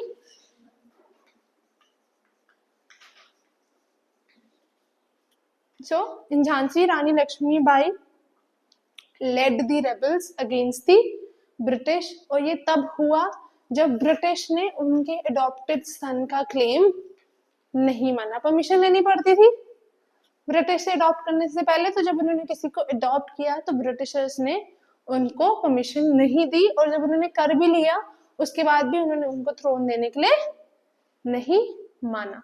So she was one of the greatest leader of the revolt, जैसे कि हम सब जानते हैं, and the greatest heroine in the history of India. जितना ब्रेवली इन्होंने फाइट की है, आज तक किसी भी इंडियन लेडी ने या इंडियन क्वीन ने इतने ब्रेवली से किसी के अगेंस्ट अकेले फाइट नहीं किया. He joined the revolt on 5th June 1857. बड़ा इनिशियली 12th मई को अगर वो हुआ है तो 5 जून को इन्होंने भी रिवॉल्ट ज्वाइन कर लिया. And he led a great revolt. उन्होंने सबसे पहले ग्वालियर कैप्चर किया. ठीक है, उनकी झांसी इनसे ले लिया गया था, ये अपने वहां चले गए थे, आगे भाग गए थे कहीं पे. उसके बाद ये वापस आए, इन्होंने तांतिया टोप की हेल्प से ग्वालियर कैप्चर किया और फिर ये झांसी की तरफ आए एंड मेकिंग ग्वालियर, क्योंकि अब इनको कोई बेस तो चाहिए था. जब हम कहीं पिलग्रिमेज पे जाते हैं, एक बेस होती है ना जहां से कम्युनिकेशन सब होता है, घोड़े भी मिलते हैं, सब कुछ मिलता है. उसी तरीके से ग्वालियर उनका बेस बन गया उनकी एक्टिविटीज से, जहां पे उन्होंने रिबल्स इकट्ठा किए, आर्मी बनाई, वेपन्स इकट्ठा किए और फिर वो ब्रिटिश के अगेंस्ट लड़ने गए. But he lost her life on 17th June 1858. एक साल तक ये स्ट्रगल करते रहे and ultimately on 17th June 1858 she lost her life on the battle ground while carrying her son on the back. ठीक है, बट ये इतनी ब्रेव थी कि उस टाइम पे वो ब्रिटिश कमांडर जो रिस्पॉन्सिबल था झांसी में रिबेलियन रोकने का, John Hugh Rose was the name of the commander who suppressed the rebellion in Jhansi. उन्होंने एक स्टेटमेंट दी झांसी की रानी की वजह के बारे में, that she was the main in the revolt. She was the main in the revolt. क्या मतलब हुआ इसका? मेन किसको बोलते हैं? जिसका सबसे बड़ा रोल होता है या सबसे ब्रेव होता है. तो इस स्टेटमेंट का ये मतलब है कि कितने स्ट्रेंथफुली या कितने स्ट्रांगली झांसी लक्ष्मीबाई ने लड़ा होगा कि एक ब्रिटिश सोल्जर को ये या एक ब्रिटिश कैप्टन को ये स्टेटमेंट देनी पड़ी. क्लियर हुआ झांसी?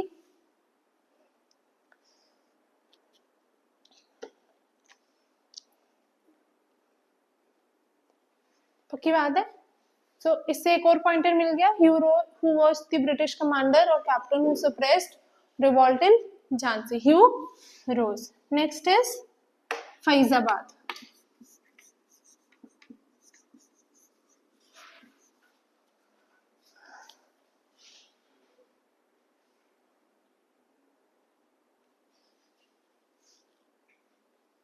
फैजाबाद में एक उल्ला थे, मोहम्मद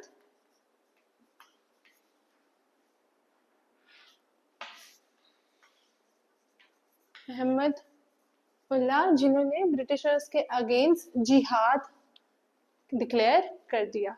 ही डिक्लेयर जिहाद अगेंस्ट द ब्रिटिश गवर्नमेंट, और इस वजह से ब्रिटिश गवर्नमेंट ने 50,000 का प्राइस रखा कि उसको या तो अलाइव पकड़ो या तो डेड। तो फैजाबाद में कौन थे? मोहम्मद अहमद उल्ला, हु डिक्लेयर्ड जिहाद। यहाँ पे रिवॉल्ट ने किसका फॉर्म ले लिया? जिहाद का। एंड उनको पकड़ने के लिए 50,000 इनाम रखा गया, आइदर अलाइव और डेड। ठीक है, यहां तक समझ आया। Next is Lucknow.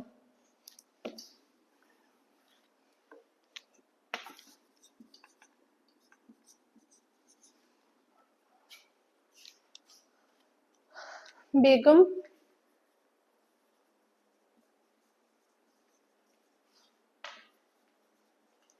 Hazrat Mahal was the one who led the revolt against the British in Lucknow. He was the Begum of the ex-Nawab of Lucknow.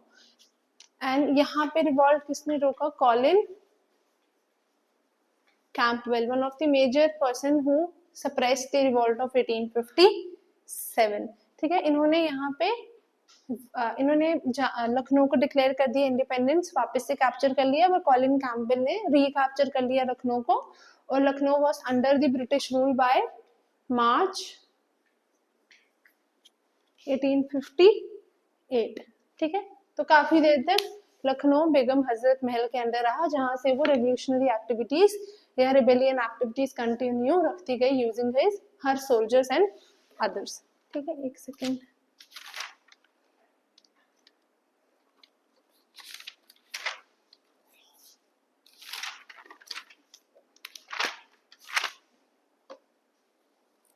ठीक है, एंड अनदर प्लेस इज आरा। आरा कहाँ है? बिहार में। ये तो बहुत बार मेंशन किया है मैंने टर्म वर्ड। आरा बिहार में Kunwar Singh. Kunwar Singh was the person who led the revolt in Ara in Bihar. He was very resentful, very powerful, and he basically इसके साथ क्या हुआ था? इसकी एस्टेट थी। एस्टेट समझते हो? जमींदारी। ठीक है, बहुत एस्टेट का काम करते हैं ना लोग, जिनके पास बड़ी सारी लैंड्स होती है वो बेचते हैं, उसी तरीके से इसके पास क्या थी? एस्टेट, एक तरीके से जमींदारी। तो इससे वो जमींदारी या वो एस्टेट ब्रिटिश गवर्नमेंट ने ले लिया, but during the revolt he suffered many injuries and he died on April 27, 1858 due to the injuries of the revolt. But ये वो बंदा था जिसने आर्मी दिल्ली तक पहुंचाई थी काफी जगहों से, सो ही वाज वेरी पावरफुल। ठीक है, यहां तक क्लियर हुआ। Next is Delhi. दिल्ली में कौन लीडर था? लिखना था कुछ। दिल्ली में कौन लीडर था? बहादुर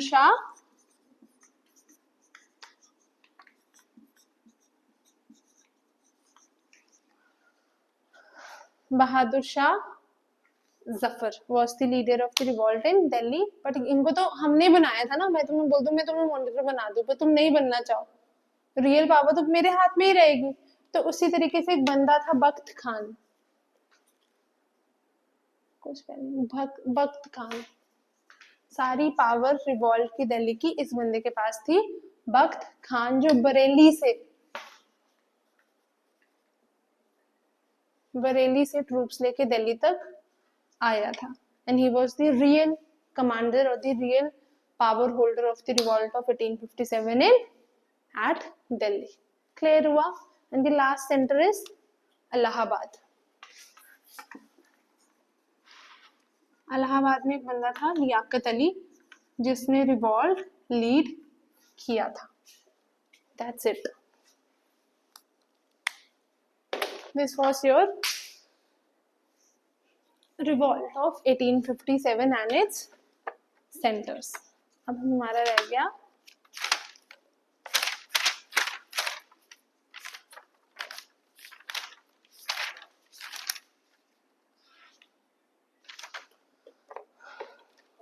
क्लियर हुआ यहाँ तक? सेंटर्स समझ आए? बस ये याद रखना है कौन कौन से मेजर सेंटर थे, उनके लीडर कौन से थे, और किस सेंटर्स में जो मेजर मेजर एक्टिविटीज मैंने अभी बताई उतनी ही हमें याद रखनी है, ठीक है। और इसका मैप करना है, पीडीएफ भेजूंगी उसमें मैप भी है, मैप बना लेना साथ में, क्योंकि ये एक ऐसा टॉपिक है जो इजी है, कुछ मुश्किल है रिवॉल्ट ऑफ 1857 में, सबसे इजी टॉपिक है ये, और ये आएगा ही आएगा पेपर में, मार्क्स सिक्योर कर लो, है ना।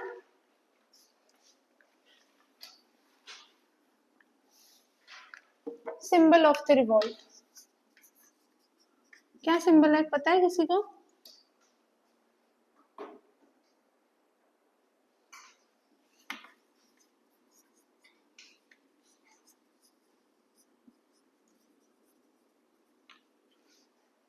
Lotus and burnt bread was the symbol of the revolt of 1857. burnt bread, क्या हुआ? आप क्यों ऐसी? burnt bread भाई, वो लोग इतनी गरीबी में पड़ गए थे, वो तो उससे से एसोसिएटेड सिंबल रखेंगे ना। ना इजी है ना रिवॉल्ट ऑफ 1857, मैंने पहले ही बोला था आगे हिस्ट्री बहुत आसान है।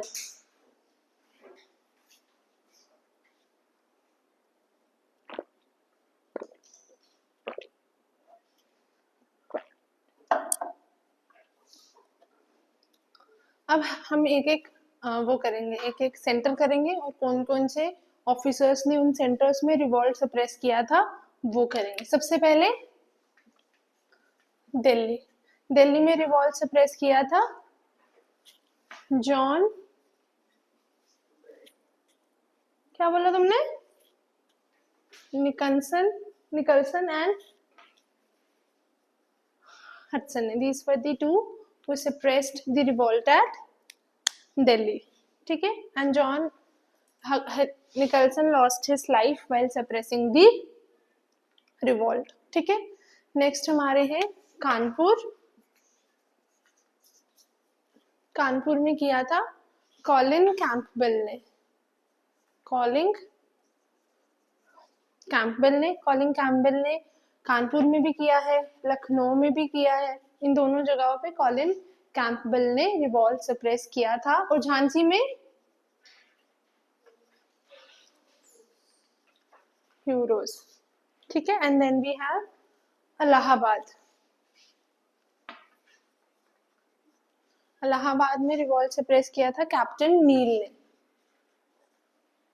ठीक है। लास्ट इज आरहा, डब्ल्यू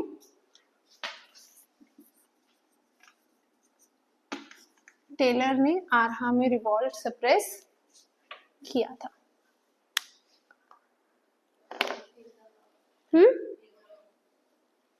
फैजाबाद का तो मेंशन है नहीं इनमें, कॉलिन कैंपबेल ही था वहां पे भी शायद, क्योंकि उधर तो रिवॉल्ट डिक्लेयर कर दिया था ना, वहां पे तो जिहाद हुआ था, ठीक है।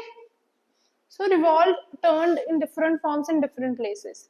लिखवा दूं पीडीएफ सुनेंगे, ठीक है, मिटा दो ये। सो दीस वर दी, सो आपसे वो पूछ सकते हैं who was the British officer who lost his life during the revolt of while suppressing the revolt of 1857, that was John Nicholson, ठीक है।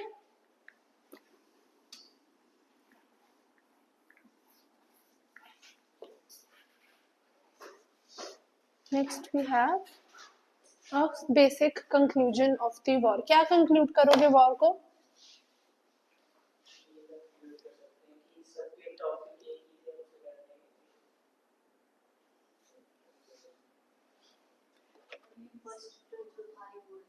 यस, सबसे पहला कंक्लूजन ये है कि ये रिवॉल्ट सिर्फ एक सिपाही ब्रिटिशर्स इसको बोलते हैं सिपाही म्यूटनी थी, पर अगर ये सिर्फ सिपाही म्यूटनी होती तो क्या ये इतनी जगहों पे फैलता? नहीं तो बोलो, नहीं, तो it was not merely a sepoy mutiny, एक रियलिटी में ये एक प्रोडक्ट है, इट वॉज अ कॉन्सिक्वेंट और a product of the character and the nature and the policies of the British और द ईस्ट इंडिया कंपनी। इतने सालों से जो वो एक्सप्लॉयटेटिव पॉलिसीज प्रैक्टिस कर रहे थे, उसके अगेंस्ट जो लोगों के इकट्ठे हुए ग्रीवियंसेस थे, यानी कि दुख, सौरो, पेन, वो इस रिवॉल्ट ऑफ 1857 के रूप में बाहर आए। और इस रिवॉल्ट ऑफ 1857 ने ये दिखा दिया that people dislike British rule, they do not prefer और they do not like the British rule. And second conclusion ये है कि आहिस्ता आहिस्ता जिस तरीके से कंपनी ने इंडिया को कॉन्कर किया, अगर हम देखें अवध, सब्सिडरी लाइन्स, रिबिलियन हुआ, Jhansi, doctrine of lapse, rebellion हुआ, हाँ मराठास के साथ वॉर भी हुआ, सब्सिडरी लाइन्स भी हुआ, फिर भी रेबिलियन हुआ। तो कहीं ना कहीं जिस पॉलिसीज ने ब्रिटिशर्स ने इंडिया को एक एक करके कॉन्कर किया, उन पॉलिसीज की वजह से ही ब्रिटिशर्स की अगेंस्ट लोग इकट्ठे होकर इस रिवॉल्ट में आए हैं। So it was a revolt, हम इसको बोलते हैं revolt started by sepoys and joined by masses. So it was a revolt started by sepoys but joined by, शुरू तो सिपॉइस ने किया था पर बढ़ाया किसने था, मासेस ने। अगर सिर्फ सिपॉइस के बेसिस पे रिवॉल्ट होता तो मासेस कभी ज्वाइन नहीं करते। एक फार्मर अगर प्रोटेस्ट कर रहा है तो इंडस्ट्रियलिस्ट जाएगा उसके प्रोटेस्ट में बैठने। So this was the result of the accumulated grievances of the Indians against the exploitative political as well as the economic policies of the British. Clear हुआ? कंक्लूजन लिख सकते हो।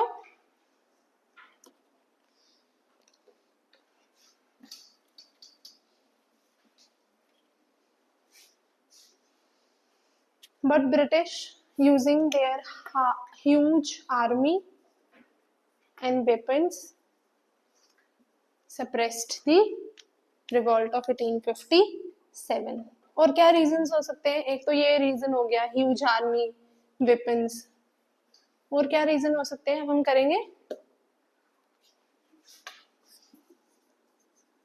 रीजंस बिहाइंड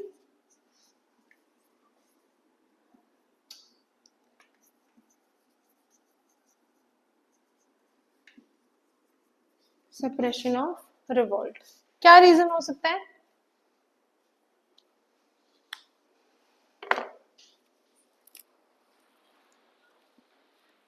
ध्यान से सोचो, पूरा कर लिया ना रिवॉल्ट?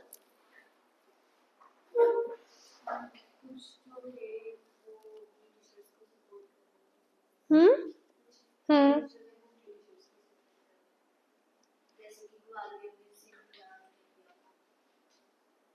और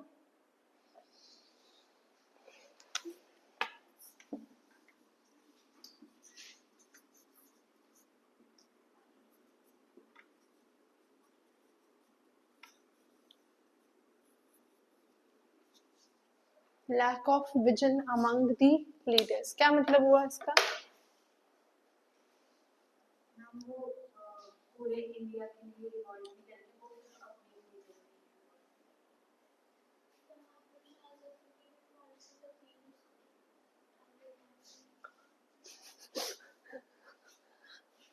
मैंने बोल देना, मैंने नहीं बोली ऐसी कोई चीज, इसने बोली, इसको पकड़ो, ठीक है।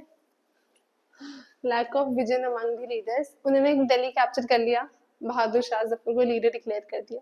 कैप्चर तो कर लिया, बाद में क्या करेंगे? देखो अगर कोई डिक्टेटर भी आ रहा है उसको पता है कि ऐसे ऐसे उसने रूल करना है। इन्होंने ब्रिटिशर्स को दिल्ली से तो हटा दिया, पर आगे कैसे रूल करना है, सिर्फ हटाना थोड़ी काफी था। इनको क्या इनको ये इन्होंने कैप्चर तो कर लिया but they didn't had any thought about the future plan. उनका कोई फ्यूचर प्लान नहीं था कि टेक ओवर के बाद क्या। टेक ओवर करना आसान तो था पर टेक ओवर को मेंटेन रखना मुश्किल था। तो ना उनके पास कोई आइडियोलॉजी थी, ना ही उनके पास कोई फ्यूचर प्लान था। अगर होता तो इतनी आसानी से ब्रिटिशर्स रिकैप्चर नहीं कर पाते। क्लियर? कोई प्लानिंग होनी चाहिए ना। Second is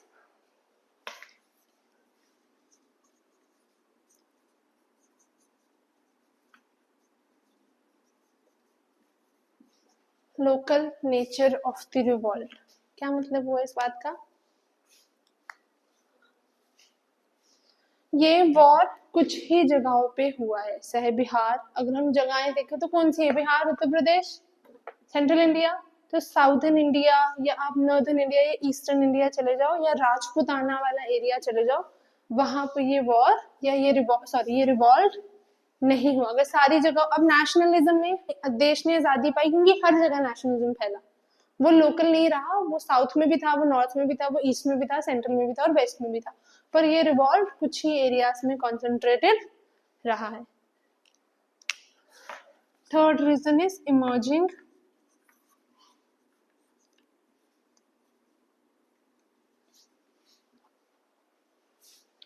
the new emerging middle class. हमने पढ़ा था मिडिल क्लास ने शुरुआत में ब्रिटिशर्स को सपोर्ट किया because they were educated, because they were provided with education, jobs and they preferred British goods। तो कहीं ना कहीं जो मिडिल क्लास थे इंडियन, जो इस टाइम पे नए मिडिल क्लास इंडियंस आ रहे थे, उन्होंने रिवॉल्ट में पार्टिसिपेट नहीं किया क्योंकि उनको ऐसा लगा कि अगर रिवॉल्ट सक्सेसफुल हो गया तो वापस से वही राजा और महाराजा आ जाएंगे और वापस से हमारी सोसाइटी की डिग्रेडेशन शुरू हो जाएगी, जो वो नहीं चाहते थे। क्लियर हुआ?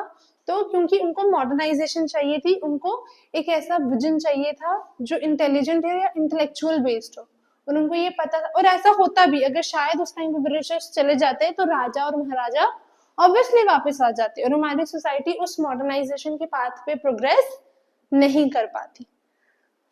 And the last reason is the leaders of the revolt were fighting for there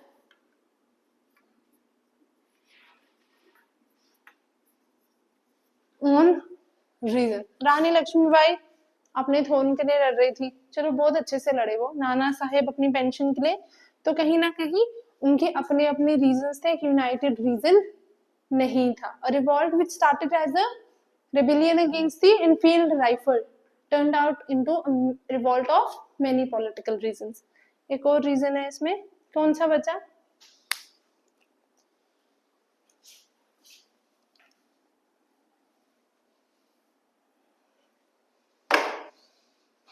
सोचो सोचो,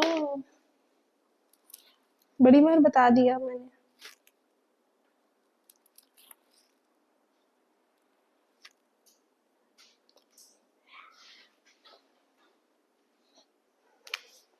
सबने सपोर्ट किया होगा रिवॉल्ट को, किसने नहीं किया होगा?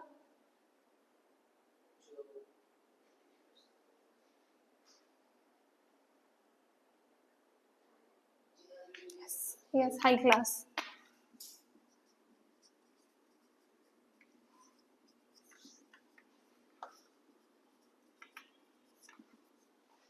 जमींदार, rajas and maharajas East India Company को सपोर्ट कर रही थी। सिंपल सी बात है, जब इलाइट क्लास सपोर्ट करेगी तो ऑब्वियसली कोई ना कोई नेगेटिव इम्पैक्ट सोसाइटी पे पड़ेगा ही पड़ेगा। एग्जाम्पल में आते हैं हमें सिंधियास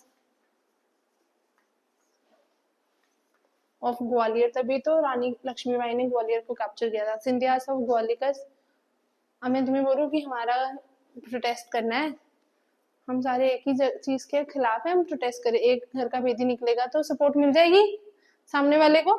सिंधियास of Gwalior, these were chiefs, ठीक है, Maratha chief। Holkars of Indore, these all were Maratha chiefs। and last is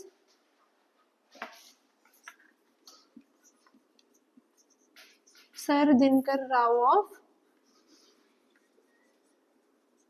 Hyderabad. ये कुछ एग्जाम्पल्स हैं जिन्होंने ईस्ट इंडिया कंपनी को सपोर्ट किया था during the revolt of 1857 and they became a reason behind the failure of the revolt of 1857। जब ये लिखोगे तो ऊपर लिख लेना reason behind the failure of revolt of 1857, ठीक है।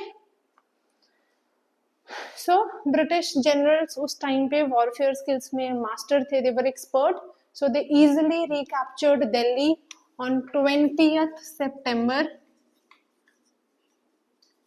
1857। तो 3-4 महीनों में उन्होंने दिल्ली को रिकैप्चर भी कर लिया, और इतना टाइम भी इसलिए लिया लगा हुआ है, ट्रांसपोर्ट स्लो होता था तब, है ना। आज के टाइम पे तो इधर से इधर हम कितने ही टाइम लगता है पहुंचने में, ना मैक्सिमम टू मैक्सिमम आजकल जो फ्लाइट्स भी होती है वो 24-25 घंटे की होती है ना.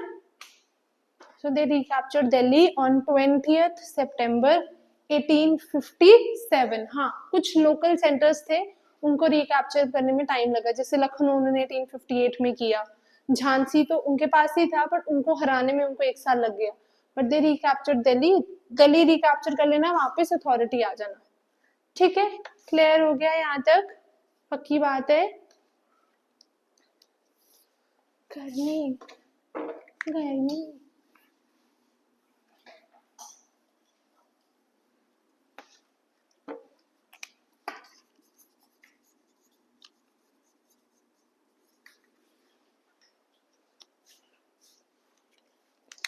consequences of the revolt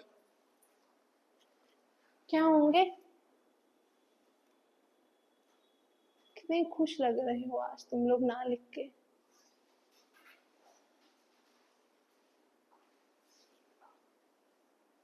मैं जो चार्ज खत्म करते हैं रिवॉल्ट ऑफ 1857 एक ही क्लास में हो जाएगा ना, ठीक रहता है. लिखने बैठते तो भी टाइम लग जाता. कॉन्सिक्वेंसेस ऑफ द रिवॉल्ट, चलो बोलो.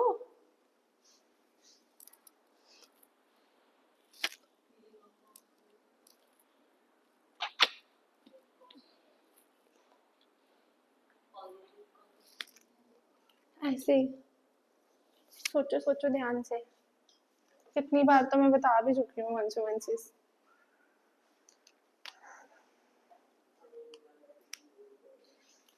क्या बोला? हाँ, यस, पहला आ गया end of east India company rule and the establishment of the direct crown rule. कि अब बेसिकली पार्लियामेंट ऑफ ब्रिटेन ने बोला कि अब ऐसा टाइम आ गया कि कंपनी इंडिया को संभाल नहीं सकती. सो एन एक्ट वाज पास्ड. क्या बोलते हैं उस एक्ट को? Government of India act 1858 which is also known as Act for Good Governance in India. कुछ इस तरीके से उसको बोला जाता है. सबसे पहला हो गया end of EIC rule in India which was placed to the Government of India Act 1858. और क्या खत्म होगा साथ में? Governor general of India now turned into viceroy of India. Viceroy मतलब direct representative of the crown. ठीक है, और वो तो चलो पॉलिटिकल. हाँ,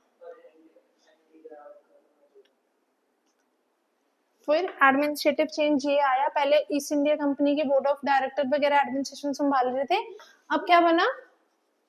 secretary of state and 15 member Indian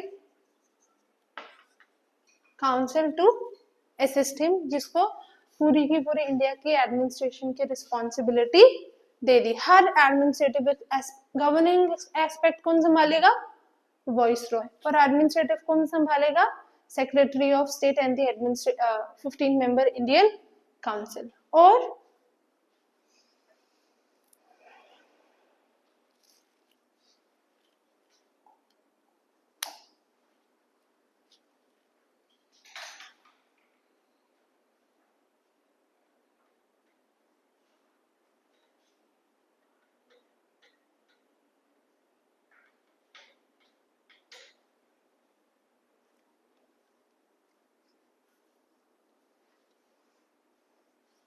सोचा सोचा कुछ तो सोचा. और क्या खत्म होगा?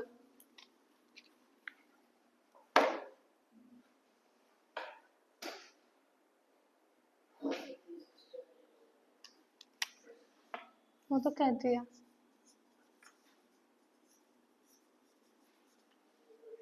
Mughal emperor was the leader of the revolt. उसको छोड़ेंगे? तो उसको कहाँ भेज दिया? रंगून नियर म्यांमार, जहाँ पे उसको एग्जाइल के लिए मर दिया. नहीं, died there after some time. ठीक है. Mughal emperor, the last Mughal emperor was Bahadur Shah Zafar. ये भी एक पॉइंटर बन गया. Who was sent to Rangoon for exile by the British government. और नेक्स्ट इज, अब उन्होंने बोला कि भाई हम सीधा policy of annexation and conquest अपनाएंगे, हम नहीं करेंगे सब्सिडियरी लाइन साइन या डॉक्ट्रिन ऑफ लैप्स, हमें जो टेरिटरी चाहिए हम उसको एनेक्स करेंगे और कॉन्कर कर लेंगे। सिंपल सी बात है, हमने नहीं करना लैंड रेवेन्यू सिस्टम से ऐसे करो वैसे करो, हमने सीधा अब एनेक्स और कॉन्क्वेस्ट करना है, क्योंकि अब तो डायरेक्ट रूल आ गया। एंड द लास्ट इज कि ये इनको रियलाइज हो गया कि हम जितना रिलीजियस मैटर से दूर रहेंगे उतने ज्यादा हम रिवॉल्ट से दूर रहेंगे। कंपनी ने रिलीजियस मैटर्स में इंटरफेयर किया and it became a major reason of hatred among the Indians. So British government decided to not interfere in the social and religious matters of the people of India. These were the consequences of the revolt of 1857. Clear हो गया? मिटा दो? अब इसमें एक important topic है,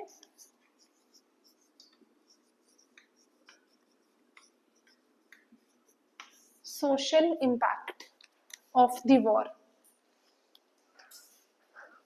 अब Britishers ने शुरू किया divide and rule among the Hindus and Muslims. अब उनको समझ आ गया, इस रिवॉल्ट में हिंदूज और मुस्लिम्स ने साथ में पार्टिसिपेट किया and unitedly they were powerful enough to capture Delhi. तो ब्रिटिशर्स को ये समझ आ गया कि अगर ये साथ रहेंगे तो ये हमारे लिए खतरा बने रहेंगे। तो now they started the policy of divide and, पहले से कर रहे थे पर अब उन्होंने खुलेआम करना शुरू कर दी।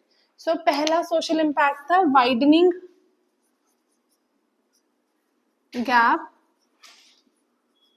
between Hindus and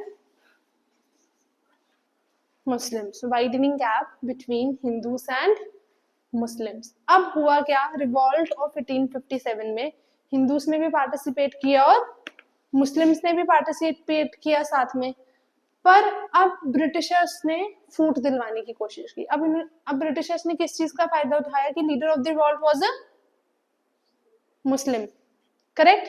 तो उन्होंने क्या किया, ब्रिटिशर ने, उन्होंने सिर्फ मुस्लिम्स को ब्लेम करना शुरू कर दिया और मुस्लिम को सजा सुनाना शुरू कर दिया for the revolt as a part of their divide and rule policy. भाई अगर तुम दोनों पार्टिसिपेट कर रहे हो एक प्रोटेस्ट में और मैं उसको फेवर करूँ तुमको नहीं करूँ, तो तुम्हें उसके अगेंस्ट हेट्रेड आएगा कि भाई उसने चुगली की होगी मेरे से।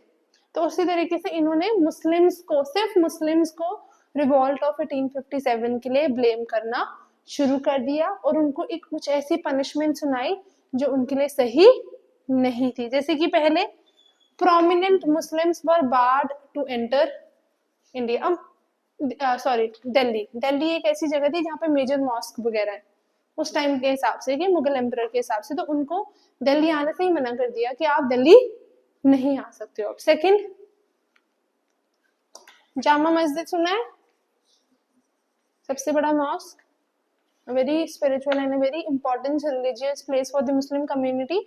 उन्होंने जामा मस्जिद में 2 सालों के लिए नमाज पढ़ना बैन कर दिया कि आप भाई 2 साल जामा मस्जिद में नमाज नहीं पढ़ सकते, और उन्होंने बहुत सारी मस्जिद डिमोलिश भी करना शुरू कर दी। In the last reason were many मस्जिद were converted into bakery houses.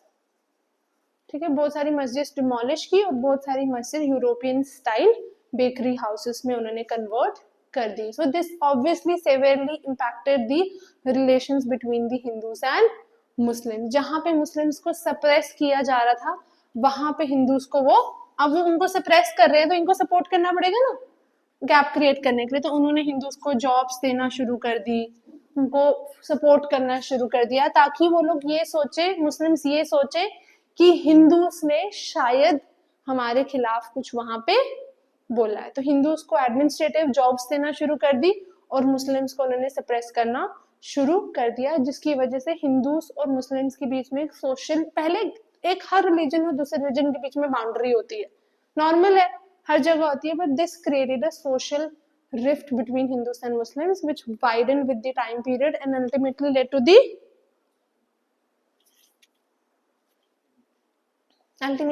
the partition of the country in 1947। Correct, समझ आया ये वाला पॉइंट? ऐसा ही इन्होंने किया। बाद में अब बड़े सारे इंसिडेंट्स आएंगे, मुस्लिम को सपोर्ट करें, हिंदू को, ये ऐसे ही करते रहे जिसकी वजह से हिंदू और मुस्लिम के बीच में गैप बढ़ता गया। And they were the one who accepted the demand of the creation of Pakistan. ठीक है, कांग्रेस तो नहीं मानी थी, बहुत प्रोमिनेंट लीडर्स भी नहीं मानते, मुस्लिम भी और हिंदू भी, बट ब्लड शेड को देखते हुए इतनी खून खराब हो रहा था कि वो उनको मानना पड़ा। ठीक है, second social impact was the beginning of or widening of class conflict।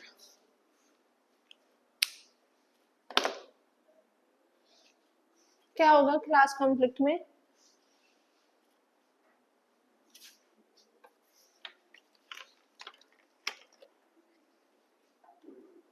चुप क्यों हो जाते हो?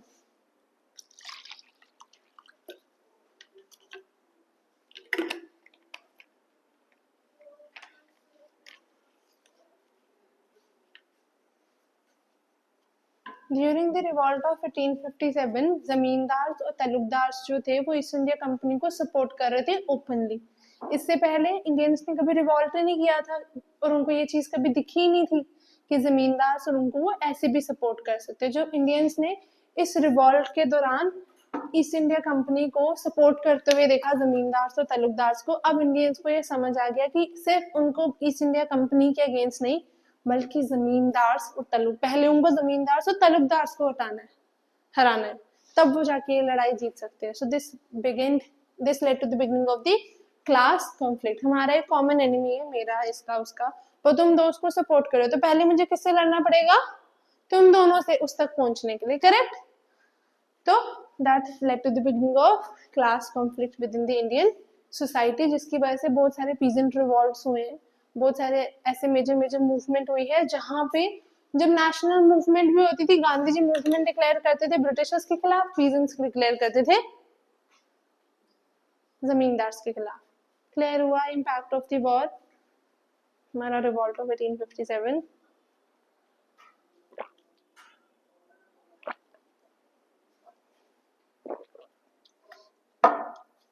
समाप्त होता है। ठीक है, कोई डाउट है रिवॉल्ट ऑफ 1857 में? क्या है? बोला कुछ? क्या?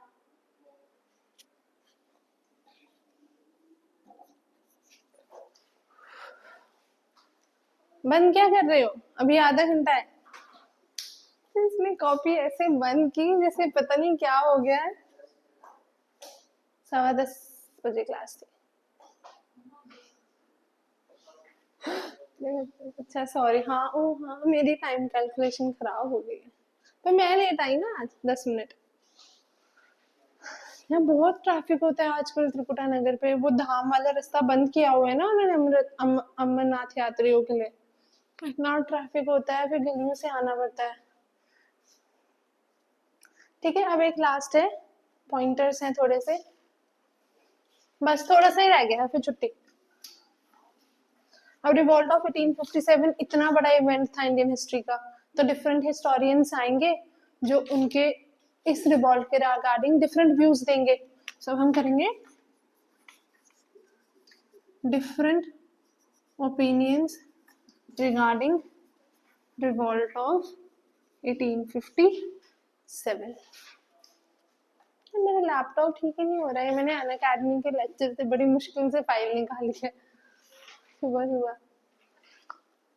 ये उसमें क्या होता है, जब एक्स एजुकेटर हो जाओ ना आपके लेक्चर्स ओपन नहीं होते, तो वो बड़ी मुश्किल से निकाली मैंने फाइल। हाँ हाँ जी,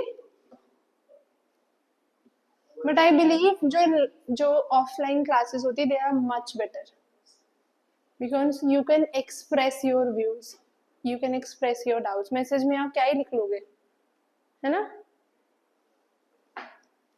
मैं भी देख के जज कर सकती हूँ किसको क्या समझ आया, किसको किसके स्पेलिंग नहीं समझ आते, तो offline classes are always better, at least जब आपने इतनी बड़ी प्रिपरेशन करनी होती है तो यस। ठीक है, सबसे पहले बंदा था विलियम कैरी, एन लॉरेंस, इसने क्या बोला रिवॉल्ट ऑफ 1857 के बारे में? It was the European historian. इसने बोला कि ये एक सिपाही रिवॉल्ट था। इट वाज अ सिपाही revolt and did not command the support of the people at large. ठीक है, यानी कि सिर्फ एक सिपाही रिवॉल्ट था, लोगों ने इस रिवॉल्ट को ज्यादा सपोर्ट नहीं किया। ठीक है, यहां तक समझ आया? ये लिखा है पीडीएफ में, ठीक है, एंड में मैंने लिखे हैं ये। सेकंड इज मुंशी जीवन लाल एंड माइनुद्दीन। ये इसलिए मैं करवा रही हूँ कि आपको ये आंसर राइटिंग में काम आएगा, और वो प्रीलिम्स में भी पूछ सकता है। वो फ्रेज दे देगा और बोलेगा किसने बोला, पूछ सकता है। तो मुंशी जीवनलाल और माइनुद्दीन जो थे वो उस टाइम पे दिल्ली में प्रेजेंट थे जब उन्होंने ये वॉर देखा। They were present at Delhi and they were a witness, live living witness of the revolt of 1857। एक और बंदा था जो उस टाइम पे दिल्ली में था, मुश्किल दुर्गादास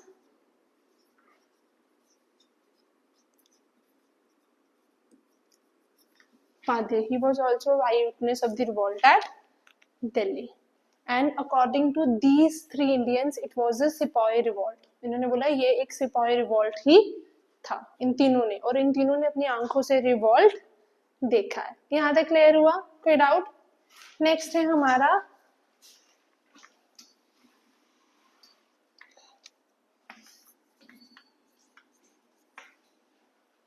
सीली।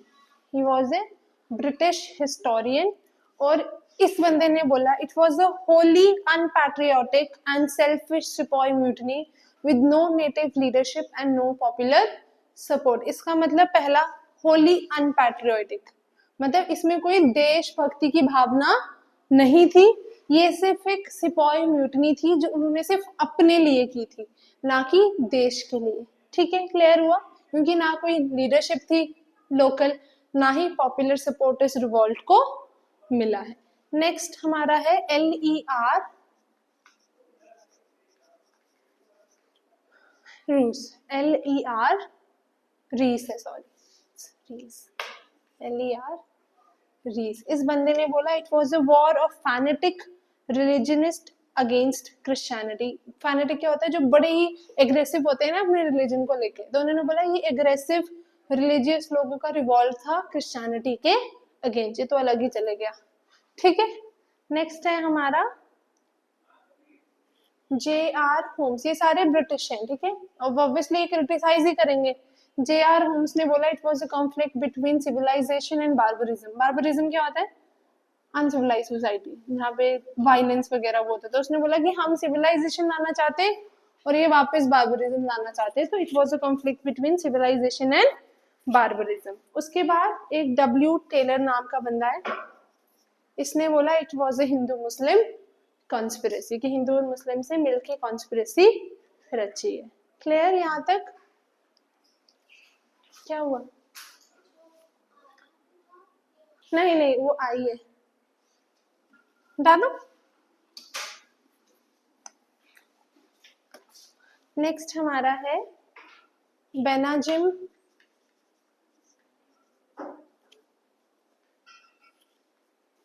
डिसराइली।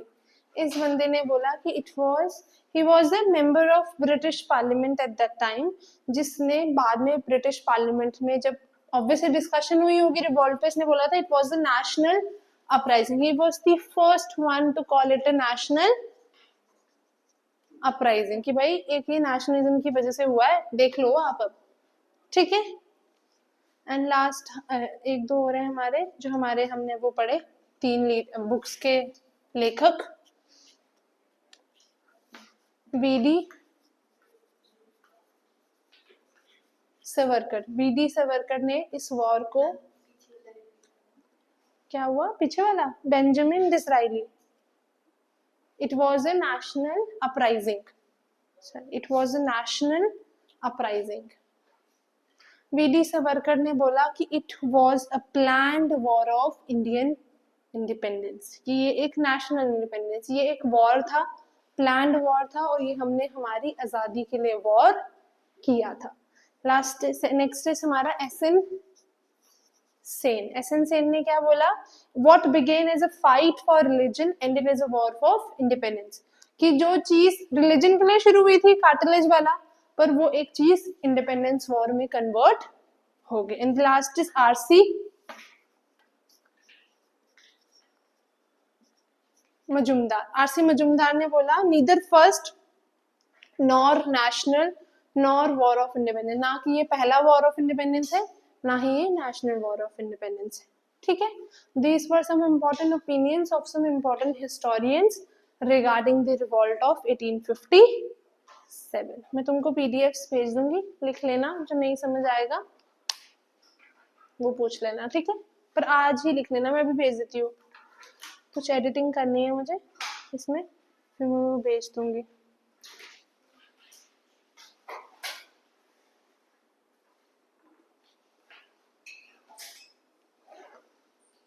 ठीक है, और ये रिवाइज करके आना कल रिवॉल्ट ऑफ 1857, कल हम बर्थ ऑफ नेशनलिज्म शुरू करेंगे। ठीक है।